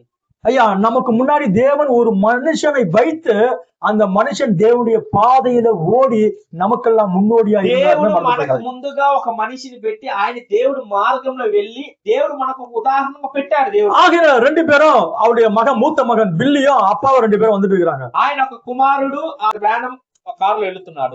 బిల్లికి அந்த வார்த்தையை ஏற்றுக்கொள்ளவும் முடியல. బిల్లికి ఆ ప్రవచనము ఆ సేవకుడు ఇంకొక సేవకుడు చెప్పింది. ஏன்னா எங்க அப்பா ஒரு தரிசனத்தை பார்த்து சில வருஷத்துக்கு முன்னாடி இந்த அம்மா பிழைக்க மாட்டாங்கன்னு தரிசனம் சொல்லிட்டாரு. ఎందుకంటే మన ఆల్రెడీ దర్శనం చూసి ఇవి బ్రతకదని చెప్పాడు. ஆனா இன்னைக்கு ஒரு போதகர் ஒரு புதுசா ஒரு தரிசனம் சொல்லி இருக்கிறாரு. అయితే ఈ రోజు ఒక బోధకుడు కొత్తగా ఒక దర్శనం చెప్పాడు, ప్రవచనం చెప్పాడు. இத குறிச்சு அப்பா ஏதாச்சும் பேசுவாரா பில்லி எதிர்பார்க்கிறாரு. దీని గురించి నాన్నగారు ఏమన్నా చెప్తాడేమని బిల్లి ఎదురు చూస్తున్నాడు. அப்பா ஒரு வார்த்தை பேச அவரு ரொம்ப சர்வசாதாரண ஹாப்பியா போயிட்டு இருக்காரு. ప్రవక్త కూడా ఏం మాట్లాడలేదు, చాలా వెళ్తున్నాడు. ஆனா பில்லிக்கு அதை ஏத்துக்க முடியல. బిల్లికి వాళ్ళ కుమారుడికి అది అంగీకరించిన கொஞ்ச நேரம் ஆச்சு. కొంత సమయం అయిన తర్వాత அப்ப கேட்டாரு. అప్పుడు వాళ్ళ నాన్నగారు అడిగారు. அப்ப அந்த போதகர் தரிசனம் சொன்னாரு. నాన్న ఒక సేవకుడు అక్కడ దర్శనము ప్రవచించారు. அந்த అమ్మ பிழைப்பாங்க தரிசனம் சொல்லிட்டாரு. ఆమె వచ్చి బ్రతకద్ది అని ప్రవచనం. ஆனா கொஞ்ச நாளுக்கு முன்னாடி நீங்க அந்த அம்மா மரிச்சிடுவாங்க அந்த தரிசனத்தை வியாக்கியானம் பண்ணீங்க. అయితే కొన్ని రోజుల తర్వాత మీరేం చెప్పారు, ప్రవచనం ఆమె చనిపోతని చెప్పారు. அது எப்படி பாது, అది ఎట్ట నాన్న, ఏది కరెక్ట్ అని అడిగాడు ఆయన. ஐயா, சாதாரண ஒரு போதகர் இருந்தா என்ன சொல்லி இருப்பாங்க? సాధారణమైన ఒక సేవకుడు అంటే ఏం చెప్పుకుంటారు వాళ్ళు? அந்த ఆளுக்கு என்ன தெரியும்பா, ఆయనకి ఏం తెలుసండి ఆ సేవకుడికి? அதுதான் சொல்லி இருக்கணும். అట్ట చెప్పుకుంటారు. ஐயா, தீர்க்கதரிசி எப்படி சொன்னா தெரியுங்களா? ప్రవక్త ఏం చెప్పాడంటే, ஒருவேளை நான் தவறா இருக்கலாம், ఒకవేళ నేను తప్పుగా కూడా ఉండొచ్చేమో. ஐயா, அந்த இருதயத்தை ஆண்டவர் எனக்கு தரணும். ఇలాంటి హృదయము దేవుడు நான் இப்படியாக தீர்க்கதரிசிக்கிட்ட இதெல்லாம் பாக்குறதுல நான் ஜெபிக்கிற ஒரே ஒரு பழக்கம் என்னன்னா, ఇలాంటి విషయంలో ప్రవక్త గారు చూసేటప్పుడు నేను ప్రార్థన చేస్తాను, ஆண்டவரே இப்படிப்பட்ட நல்ல விசேஷித்த குணலட்சணத்தினால என்ன நிரப்புங்க ஆண்டவரே. మంచి విశేషమైన గుణాదిశంతో నన్ను నింపాలని చెప్తాను. தீர்க்கதரிசிக்கிட்ட இப்படிப்பட்டதான மகத்தான குணலட்சணங்கள் இருந்தது. ప్రవక్త గారు ఇలాంటి గొప్ప గుణగణాలు ఉన్నాయి. பையன் கிட்ட சொல்றாரு, కుమారుడు గారు చెప్తున్నాడు, பையனுக்கு தெரியும் தேவன் இந்த மனுஷனை இந்த காலத்தில் தீர்க்கதரிசியா எழுப்பி இருக்கிறார். மகனுக்கு தெரியும், వాళ్ళ కొడుకుకి తెలుసు ఈ కాలం ఒక ప్రవక్త మా నాన్ననే వాళ్ళ కుమారుడు తెలుసు. அது தவறி போகாது என்பதும் கூட மகனுக்கு தெரியும். ఆయన చెప్పింది ఏం జరగకుండా ఉండదని కూడా తెలుసు. ஆனா இவர் சொல்றாரு, అయితే ప్రవక్త వాళ్ళ కుమారుడు అడిగిన ప్రశ్న చెప్తున్నాడు, ஒருவேளை நான் தவறா ఒకవేళ నేను తప్పుగా ఉండొచ్చేమో. வாசிக்கிறேன், கவனிங்க. నేను చదువుతా వినండి. நான் ஒரு கால் நான் தவறா இருக்கலாம், ఒకవేళ నేను తప్పుగా ఉండొచ్చు, ஆனால் అయితే அவள் சுகமடைய மாட்டாள் என்று అయితే ఆమె మళ్ళా స్వస్థత పడదని நான் கூறிவிட்டேன் నేను என்றார். చెప్పేసినానే. 3 ఆండుகளுக்கு முன்பு 3 సంవత్సరాల ముందుగా நான் அநேகரிடம் அவள் ஜீவனுக்காக ஓடுவதைக் கண்டு నేను ఆమె వచ్చి తన ప్రాణము కొరకు వెళ్ళే విషయాన్ని அவள் చూశాను. படுக்கையை அடைந்து தன் கைகளை உயர்த்தி நோக்கி இப்படியாய் அலற ஆரம்பித்தாள். అక్కడ నేను చూసిన దర్శనంలో ఆమె పడకల నుంచి చెయ్యి ఎత్తుకొని ఎలా శబ్దముతో, ஆனா நான் அதை கவனித்துக்கிறேன், நான் அவகிட்ட ஓட முடியல. నేను దాన్ని చూస్తున్నాను. ఆమె పడకలో చెయ్యి ఎత్తుకొని శబ్దం వేస్తుంది. ఆమె దగ్గరికి వెళ్ళనవలేదు. அதன் பிறகு நான் அவள் மரிப்பதை கண்டு దాని తర్వాత నేను అక్కడికి వెళ్ళనవలేదు. ఆ దర్శనంలో ఆమె చనిపోయే విషయాన్ని పడకలో నేను చూశాను. கவனிக்க மிக முக்கியமானது, ఇంకొక విషయం, நான் பார்த்தபோது నేను ఆమెని చూసినప్పుడు அங்க ஒரு கடிகாரம் இருந்தது. అక్కడ ఒక గడియారం ఉన్నది. அந்த கடிகாரத்துல ఆ గడియారములో 2க்கும் 3க்கும் நடுவே ஏதோ ஒரு நேரத்தை காட்டினது. 2కు 3కు మధ్యలో ఏదో ఒక సమయాన్ని నేను చూశాను. 2க்கு 3 2:30 3 மணிக்குள்ளாக ஒரு நேரத்தை பார்த்தா நம்ம அந்த அதிகாலை வேளையில ஏதோ நமக்கு ஏற்பட்டு கையை தூக்கிட்டு கத்திட்டு வராங்க. நான் அந்த விஷயம் பாக்குறேன், அந்த அம்மா கிட்ட போனோம்னு நினைக்கிறேன், போக முடியல. ஆனா அதுக்குள்ள நம்ம இறந்துட்டாங்க. ప్రవక్త చూసిన దర్శనం ఏంటంటే తెల్లవారుజామున 2 నుంచి 3 లోపులో ఆ టైంలో ఆమె చెయ్యి ఎత్తి శబ్దముతో ఏదో చెప్తూ అరుస్తున్నది. ఆ దర్శనం వెళ్ళలేకపోయినా ఆమె చనిపోయింది. ஆனா இவர் சொல்லி முடிச்சாரு. అది ఆయన చూసిన దర్శనం అదే చెప్పేశాడు ఆయన. அந்த அம்மா வீட்டுக்கு போய் சில தினங்களுக்குள்ளாக மரித்து ఆమె போனாங்க. ఇంటికి పోయిన కొన్ని రోజుల్లో చనిపోయింది. தேவனுடைய கடிகாரம் சரியாய் ஓடும் என்று దేవుని மறந்து போகாதீங்க. கடிகாரம். ஓ, தேவன் தம்முடைய கடிகாரத்தை சரியாக இயக்கிக் கொண்டிருக்கிறார். దేవుడు ఆయన గడియారాన్ని సరిగా వెళ్ళబడుతున్నాడు. அந்த கடிகாரம் மாறி போவது ఆ கிடையாது. గడియారం మారిపోయే గడియారం కాదు. வேற ஒரு மனுஷன் தரிசனம் சொன்னா, వేరు ఒక సేవకుడు దర్శనం "ஓ, చెప్పాడు. நீ மறிக்க போது கிடையாது, நீ பிழைக்க போற." ఓ నువ్వు చనిపోవు. ஐயா, இவர் பார்த்தது தேவனுடைய கடிகாரத்தை பார்த்தாருங்க ஐயா. ఈయన ప్రవక్త ఏం చూశారంటే దేవుని గడియారాన్ని చూశాడు. உங்களை குறித்து தேவன் தம்முடைய கடிகாரம் கொண்டு வைத்துக் கொண்டிருக்கிறார். మీ గురించి దేవుడు ఆయన கடிகாரம் சரியாக ஒரு பள்ளியிலிருந்து ஒரு பள்ளி சரியா இயங்கிக்கிட்டே இருக்கும். సరిగా జరుగుతున్నది కార్యము. ஒருவேளை நான் ஏற்கனவே சொன்னது போலவே ఒకవేళ నేను ఆల్రెడీ చెప్పినట్టు அந்த பானபாத்திரக்காரன் போய் பார்வோன் இடத்துல போய் பரிந்து பேசி இருப்பாங்க. ఒకవేళ ఫరో కాడ వైన్ పోసిచ్చే పని మనిషి చెప్పొచ్చు యోసేపు. ஒரு ஆளை கூப்பிட்டுட்டு யோசேப்பை கொண்டு போய் கானான்ல விட்டுட்டு இருப்பான். ఒక మనిషిని పెట్టి యోసేపుని కానాను దేశంలో రాజు వదిలేసి ఉంటాడు. தேவனுடைய சித்தம் அது கிடையாது. దేవుని చిత్తం అది కాదు. இப்போது பார்வோனுக்கு சொப்பனம் வந்து கலங்கிட்டு இருக்கிறான். ఇప్పుడు ఫరోకి కల వచ్చి అక్కడ భయపడి ఉన్నాడు. அப்போ அந்த பானபாத்திரக்காரன் சொல்றான், అప్పుడు వైన్ పోసిచ్చే వ్యక్తి చెప్పాడు, ஐயா ராஜாவே, நான் ரொம்ப நாளா மறந்துட்டேன் ராஜாவே. అయ్యా రాజు నేను చాలా రోజులుగా ఒక విషయం మీకు எங்க கூட ஜெயில ஒரு எபிரேய பையன் నేను ஒருத்தன். మర్చిపోయాను. నాకు కూడా జైల్లో ఒక ఎబ్రూ పిల్లోడు ఉన్నాడు. நான் ஒரு சொப்பனம் பார்த்தேன். నేను ఒక కళ చూశాను. அந்த அப்பா செய்வான் பாருங்க, அவன் ஒரு சொப்பனத்தை பார்த்தான். కూడా కళ చూశాడు. அந்த பையன் எங்க கனவுக்கு அழகா வியாக்கியானம் ఆ கொடுத்தான். కళలకు అర్థం చెప్పాడు ఆ పిల్లోడు. அது அப்படியே நடந்துச்சு. వాడు ఏం చెప్పాడో అలా జరిగింది. அந்த பையனை கூப்பிட்டு உங்க சொப்பனத்தை சொன்னீங்கன்னா ఆ పిల్లోడిని తీసుకొచ్చి మీ కళని చెప్పండి, அந்த பையன் கண்டிப்பா சொல்றான். ఆ పిల్లోడు ఖచ్చితంగా అర్థం చెప్తాడు. ராஜாக்கு உடனே யோசனை வந்தது. రాజుకి వెంటనే ఆలోచన கை தட்டினாரு. చేయదట్టాడు. ஜெயிலுக்கு போயிட்டு அந்த பையன் எபிரேய பையன் ஒருத்தர் இருக்கானா, கூப்பிடுவாங்கப்பா. జైలుకి వెళ్ళి అక్కడ యోసేపుని ఎబ్రీ పిల్లని పిలవండి. குளிக்க வச்சாங்க. వాడిని స్నానం చేపించారు. அவனுக்கு ஷேவிங் எல்லாம் பண்ணாங்க.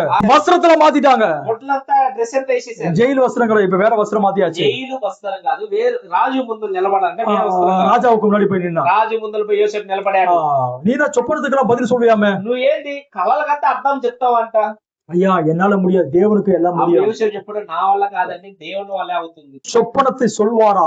ఫరో మీ కళను మీరు చెప్తారా అని అడిగారు. தேவன் மங்களகரமான பதிலை சொல்வாரா? దేవుడు మీకు మంగళకరమైన జవాబు దయచేస్తాడు. ராஜா பார்த்து அந்த கனவெல்லாம் சொன்னாரு. రాజు చెప్పాడు, ఆయనకు వచ్చిన కళ మొత్తం చెప్పాడు.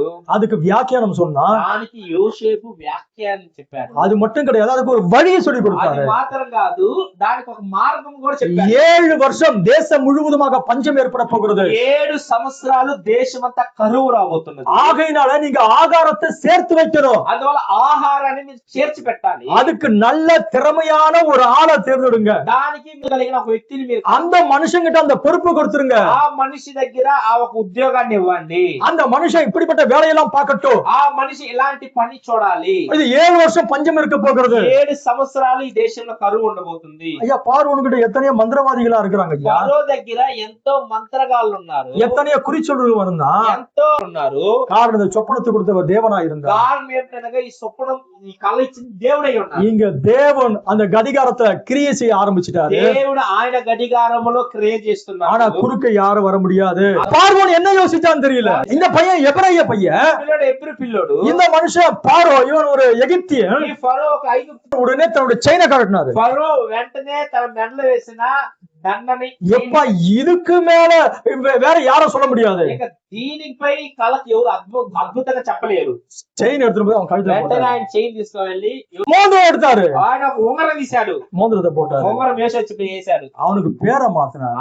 ఆ యోసేపు పేరు మార్చిండు. ఎవరికాదు తెలుసా ఎవరికైనా తెలుసా యోసేపు పేరు? பேரு? யோசேப்புக்கு சாப்நாத் பன்யா, సాప్నాథ్ పనియా అని ரகசியங்களை வெளிப்படுத்துகிறவர். రహస్యాల్ని బయలుపరిచే వ్యక్తి అని అర్థం. அப்ப ராஜா சொல்றாரு, இனிமேல் ఇక మేటి நான் ராஜா, அவ்வளவுதான். నేను రాజు అంతే. இந்த யோசேப்புக்கு தாண்டி யார கை கால் ஆட்டக்கூடாது, வாழ ஆட்டக்கூடாது. యోసేపుకి మించి ఎవరు చెయ్యి కాళ్ళు ఊగులాడే அவன் தான் எல்லாம் பொறுப்பாளி. వాడే అన్నిటికీ ఉద్యోగం చేస్తాడు. ஓ, அவனு தேவன் அந்த தேசத்தின் பிரதம மந்திரியாக கொண்டு போனார். యోసేపుని ఆ ఒక దేశానికి ప్రథమ మంత్రిగా சிறைச்சாலையில இருந்த அந்த யோசேப்பு ఉన్న యోసేపుని அவன் வெளியில நடந்து வருவானேனா ఆ యోసేపు బయటికి వచ్చారంటే அங்க சொல்லுவாங்க, யோசேப் வருகிறான். ఏం చేస్తారంటే అక్కడ ఉన్న యోసేపు వస్తున్నాడు అని అరుస్తారు. எல்லாரும் அப்படியே அட்டென்ஷன்ல நிப்பாங்க. వెంటనే అందరూ అటెన్షన్ లో నిలబడతారు. எல்லாரும் முழங்கால் படியிடணும். చాలా మంది మోకాలు వేయాలి. தேவன் உயர்த்தினார். దేవుడు హెచ్చించాడు యోసేపు. தேவனுடைய கடிகாரம் சரியா இயங்கிக் దేవుని கொண்டிருக்கும். యొక్క గడియారం సరిగా వెళ్తున్నది. ஏன் இந்த 2 வருஷத்துக்கு முன்னாடி அந்த காரியம் நடந்திருக்கலாமே? ఒకవేళ 2 సంవత్సరాల ముందుగానే యోసేపు గురించి அப்ப நீ இப்ப கானானுக்கு போவ, யாக்கோபுடைய மகனா தான் இருக்க போற. యాకోబు కుమారుడుగా ఉంటావు. ஆனா தேவனுடைய திட்டம் அது கிடையாது. దేవుని చిత్తం అది కాదు. தேவன் உன்னை பிரதம மந்திரியாக மாற்ற போகிறார். దేవుని ప్రథమ మంత్రిగా చేయబోతున్నాడు. ஆகையால அவர் அதினதின் காலத்துல எல்லாவற்றையும் நேர்த்தியாய் செய்கிறார் என்று சாலமோன் சொல்லுகிறார். అందువల్ల సొలొమోను ఏం చెప్తున్నాడంటే ఆయన ఆ కాలములో సరిగా చేసే దేవుడై ఉన్నాడు. அவர் செய்ய நினைத்தது தடைப்படாது. ఆయన చెయ్యాలి అనుకున్న కార్యము అడ్డుపడదు. தேவன் தம்முடைய கடிகாரத்தை சரியா இயக்கிக் கொண்டிருக்கிறார். సరిగా వెళ్ళదు. உங்களை குறித்தும் என்னை குறித்தும் கூட ఈ రోజు మీ గురించి నా గురించి కూడా அந்த கடிகாரம் சரியா இயங்கிக் கொண்டே இருக்கிறது. ఆ గడియారం సరిగా వెళ్తున్నది. தேவனுடைய அந்த சரியான நேரம் உங்களை குறித்து வரும் பொழுது దేవుడు ఒక సరైన సమయము ఆయన గడియారములో தேவன் நினைத்த அந்த திட்டங்கள் உங்களிலே நிறைவேற போகிறது. ஆகையினால நீங்க நான் ஜெபிக்கிற எந்த பதில் வரல குழம்பி போக இருக்காதீங்க. ప్రార్థన చేస్తున్నాడు ఏ జవాబు రాలేదని మీరు ఎక్కువ బాధపడుతూ తిగులు పడదు. ஓ, கரங்களை உயர்த்தி அவரை பிரைசி பண்ணுவோமே. మీ చేతులు ఎత్తి దేవుని స్తుతించండి. ஆண்டவரே, நீர் நல்லவராய் இருக்கிறீர். ప్రభువా మీరు మంచి దేవుడుగా ఉన్నారు. ஓ, அன்றைக்கு நெகேமியா ஜெபித்தான். ఆ రోజు నెహెమియా ప్రార్థన చేశాడు. 9ஆம் மாசம் ஜெபித்தான். 9వ నెల ప్రార్థన చేశాడు. கிஸ்லேயு மாதத்துல ஜெபித்தான். కిస్లేవు నెలలో ప్రార్థన చేశాడు. நீசான் மாதத்துல பதில் கிடைத்தது. 3 నెలల తర్వాత మీరు யோசேப்புடைய வாழ்க்கையில యోసేపు జీవితంలో 2 வருஷத்துக்கு பிறகு 2 సంవత్సరాల తర్వాత தேவன் மகத்துவமான காரியத்தை செய்தார். அந்த தேவன் மாறுவது கிடையாது. அவர் உங்களுடைய வாழ்க்கையில் அற்புதம் செய்ய வல்லவராக இருக்கிறார். நாம் யாரும் எழுந்திருக்கலாமே. நாம் அந்த நல்ல தேவனை துதிக்க போகிறோம். మనం ఆ మంచి దేవుని స్తుతించబోతున్నాం. அவர் உன்னை மறந்து போவதற்கு அநீதி உள்ளவர் கிடையாது. அவர் நல்ல தேவனாய் இருக்கிறார். ఆయన మంచి దేవుడై ఉన్నాడు. அவர் எனக்கு போதுமானவராய் இருக்கிறார். ஆண்டவரே, என்னுடைய இருதயமெல்லாம் குழப்பமா இருக்கிறது, கொஞ்சம் கூட சந்தோஷம் கிடையாது. ஓ, என் ஜெபத்துக்கு பதில் கூட கிடையாது. உன்னை பார்த்து தேவன் சொல்றாரு, నిన్ను చూసి దేవుడు చెప్తాడు, டோன்ட் worry. அவருடைய கடிகாரம் சரியா இயங்கிட்டு இருக்குது. அது கொஞ்சம் முன்னையும் போகாது, பின்னையும் போகாது. ముందలకి వెళ్ళదు. அது சரியான நேரத்தில் உங்க வாழ்க்கையில் ஒரு அற்புதம் நிகழ போகிறது. Only believe, మీరు నమ్మన all మాత్రమే things are possible. Only believe, మీరు నమ్మన మాత్రమే all చేయండి. things are possible. சேர்ந்து பாடி మనం కలిసి పాడి ஜெபித்து ప్రార్థన చేసి நாம் கடந்து சொல்ல போகிறோம்.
நாங்கள் ஜெபிக்கிறோம், உபவாசிக்கிறோம், ஆனால் எங்கள் வாழ்க்கையில் எதுவும் நடக்க மாட்டேங்கிறது. வாழ்க்கையெல்லாம் இருளாக இருக்கிறது. என்ன செய்யணும் ஒன்றும் புரியலை. இப்படிப்பட்ட நேரத்தை தான் பிசாசு கூட உங்ககிட்ட பழகிக்குவான். நீ இன்னும் கூட இயேசுவை நம்ப போறியா? இயேசுதான் உன்னோட ஜெபத்துக்கு பதில் தராமல் இருக்கிறாரு. இயேசுதான் உன்னோட வாழ்க்கையில் எதையும் செய்ய மாட்டாரு. அங்கே பாரு, அவங்கள பாரு, இவங்கள பாரு, உன்னுடைய வாழ்க்கையில் எல்லாமே இப்படியா இருக்கிறது. நீ இன்னைக்கு புரிஞ்சுக்க, உன்னை குறித்து தேவன் ஒரு மகத்தான திட்டத்தை வச்சிருக்கிறாரு. யோசேப்புடைய வாழ்க்கையில 2 வருஷங்கள் கடந்து போனது. அவன் யோசிச்சிருப்பான், ஒவ்வொரு நாள் வேதனையோடு கூட, கண்ணீரோடு கூட, துக்கத்தோட ஒவ்வொரு நாளும் கடந்து போச்சு. ஆனா இன்னைக்கு ஐயா நடந்து போனா போதும், எல்லாருடைய முழங்காலெல்லாம் முடங்கும்படியாக தேவன் செய்வான். நெகேமியா அரண்மனையிலிருந்து போகும் பொழுது ஒருவேளை அவன் லீவு கேட்டு போயிருக்கலாம். ஆனா இன்னைக்கு ராஜ மரியாதையோடு கூட அவன் போக ஆரம்பித்தான். உங்க தேவன் பெரியவர், உங்க தேவன் பெரியவர், உங்க தேவன் பெரியவர். சேர்ந்து பாடுவோமா? அஞ்சிடேன் நஞ்சிடேன், என் இயேசு என்னோடு இருப்பதால். அலைகள் படகின் மேல் மோதியே ஆழ்த்தினாலும் கடல் மேல் நடந்து வந்து கர்த்தர் தான் என்ன தூக்குனாருங்க ஐயா. என் படகு போயிட்டு இருக்குது, படகுல எங்க பார்த்தா அலை, தப்பிப்பன தெரியல, எல்லா பக்கமும் நெருக்கம், எங்க போன ஒண்ணுமே புரியல, வேதனையா இருக்குது, வழியே தெரியல, இருளு, எங்கேயும் முன்ன முடியல. கலங்கிட்டு இருக்கிற நேரத்தை படகு கடல் மேல ஒருத்தர் நடந்து வருவாரு. அவர் நடந்து வந்து கையை பிடிச்சு ஒன்று தூக்குவாரு. சேர்ந்து பாடுவோங்க. ஆலைகள் படகின் மோதி ஆழ்த்தினாலோ,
எங்கள் பரலோக பிதாவே, சர்வ வல்லமை படைத்த எங்கள் தேவனாகிய கர்த்தாவே, தேவரே, எங்கள் வாழ்க்கையில் மனுஷராகிய நாங்கள் பல நேரங்களிலே எங்களுடைய ஜெபங்களுக்கு உடனே பதில் வராத பட்சத்தில் நாங்கள் சோர்ந்து போகிறோம் ஆண்டவரே. எங்களோட படகு எங்கேயோ இருளான பாதையில் வழி தெரியாமல் ஓடிக்கிட்டு இருக்கு, நான் கலங்கிட்டு இருக்கிறேன் ஐயா. ஆனால் இந்த நாள் முதற்கொண்டு ஆண்டவரை நாங்கள் நிச்சயமாய் பாடுவோம், அஞ்சிடு, நான் அஞ்சிடு, என் இயேசு என்னோடு கூட இருக்கிறான்னு நாங்கள் சொல்லுவோம் ஆண்டவரே. இந்த பிள்ளைகளை வாழ்க்கையில் ஒரு மகத்தான காரியம் நடக்கட்டும் ஆண்டவரே. விசுவாச குறைச்சலாம் அவனை பற்றி நீக்கி போடுங்க ஐயா. அவிசுவாசம் எல்லாம் நீங்கி போகட்டும் ஆண்டவரே. உடைய பிள்ளைகள் மீது உடைய இரக்கமுள்ள கரத்தை நீட்டுங்க ராஜா. இந்த பிள்ளைகள் வாழ்ந்து சுகித்திருக்கட்டும் ஆண்டவரே. வந்த மக்களை ஊழியக்காரன் நான் ஈடு இணையற்ற நாமமாக இயேசு கிறிஸ்துவின் நாமத்தில் இவர்களை வாழ்த்தி ஆசீர்வதித்து அனுப்புகிறேன். இந்த கிருபையின் கரங்களை தாங்கி நடத்தட்டும். இயேசு கிறிஸ்துவின் மகத்தான நாமத்தில் வேண்டிக் கொள்கிறோம் பிதாவே. ஆமென், ஆமென். கர்த்தர் உங்களை ஆசீர்வதிப்பாராக. God bless you. God bless you. God bless you.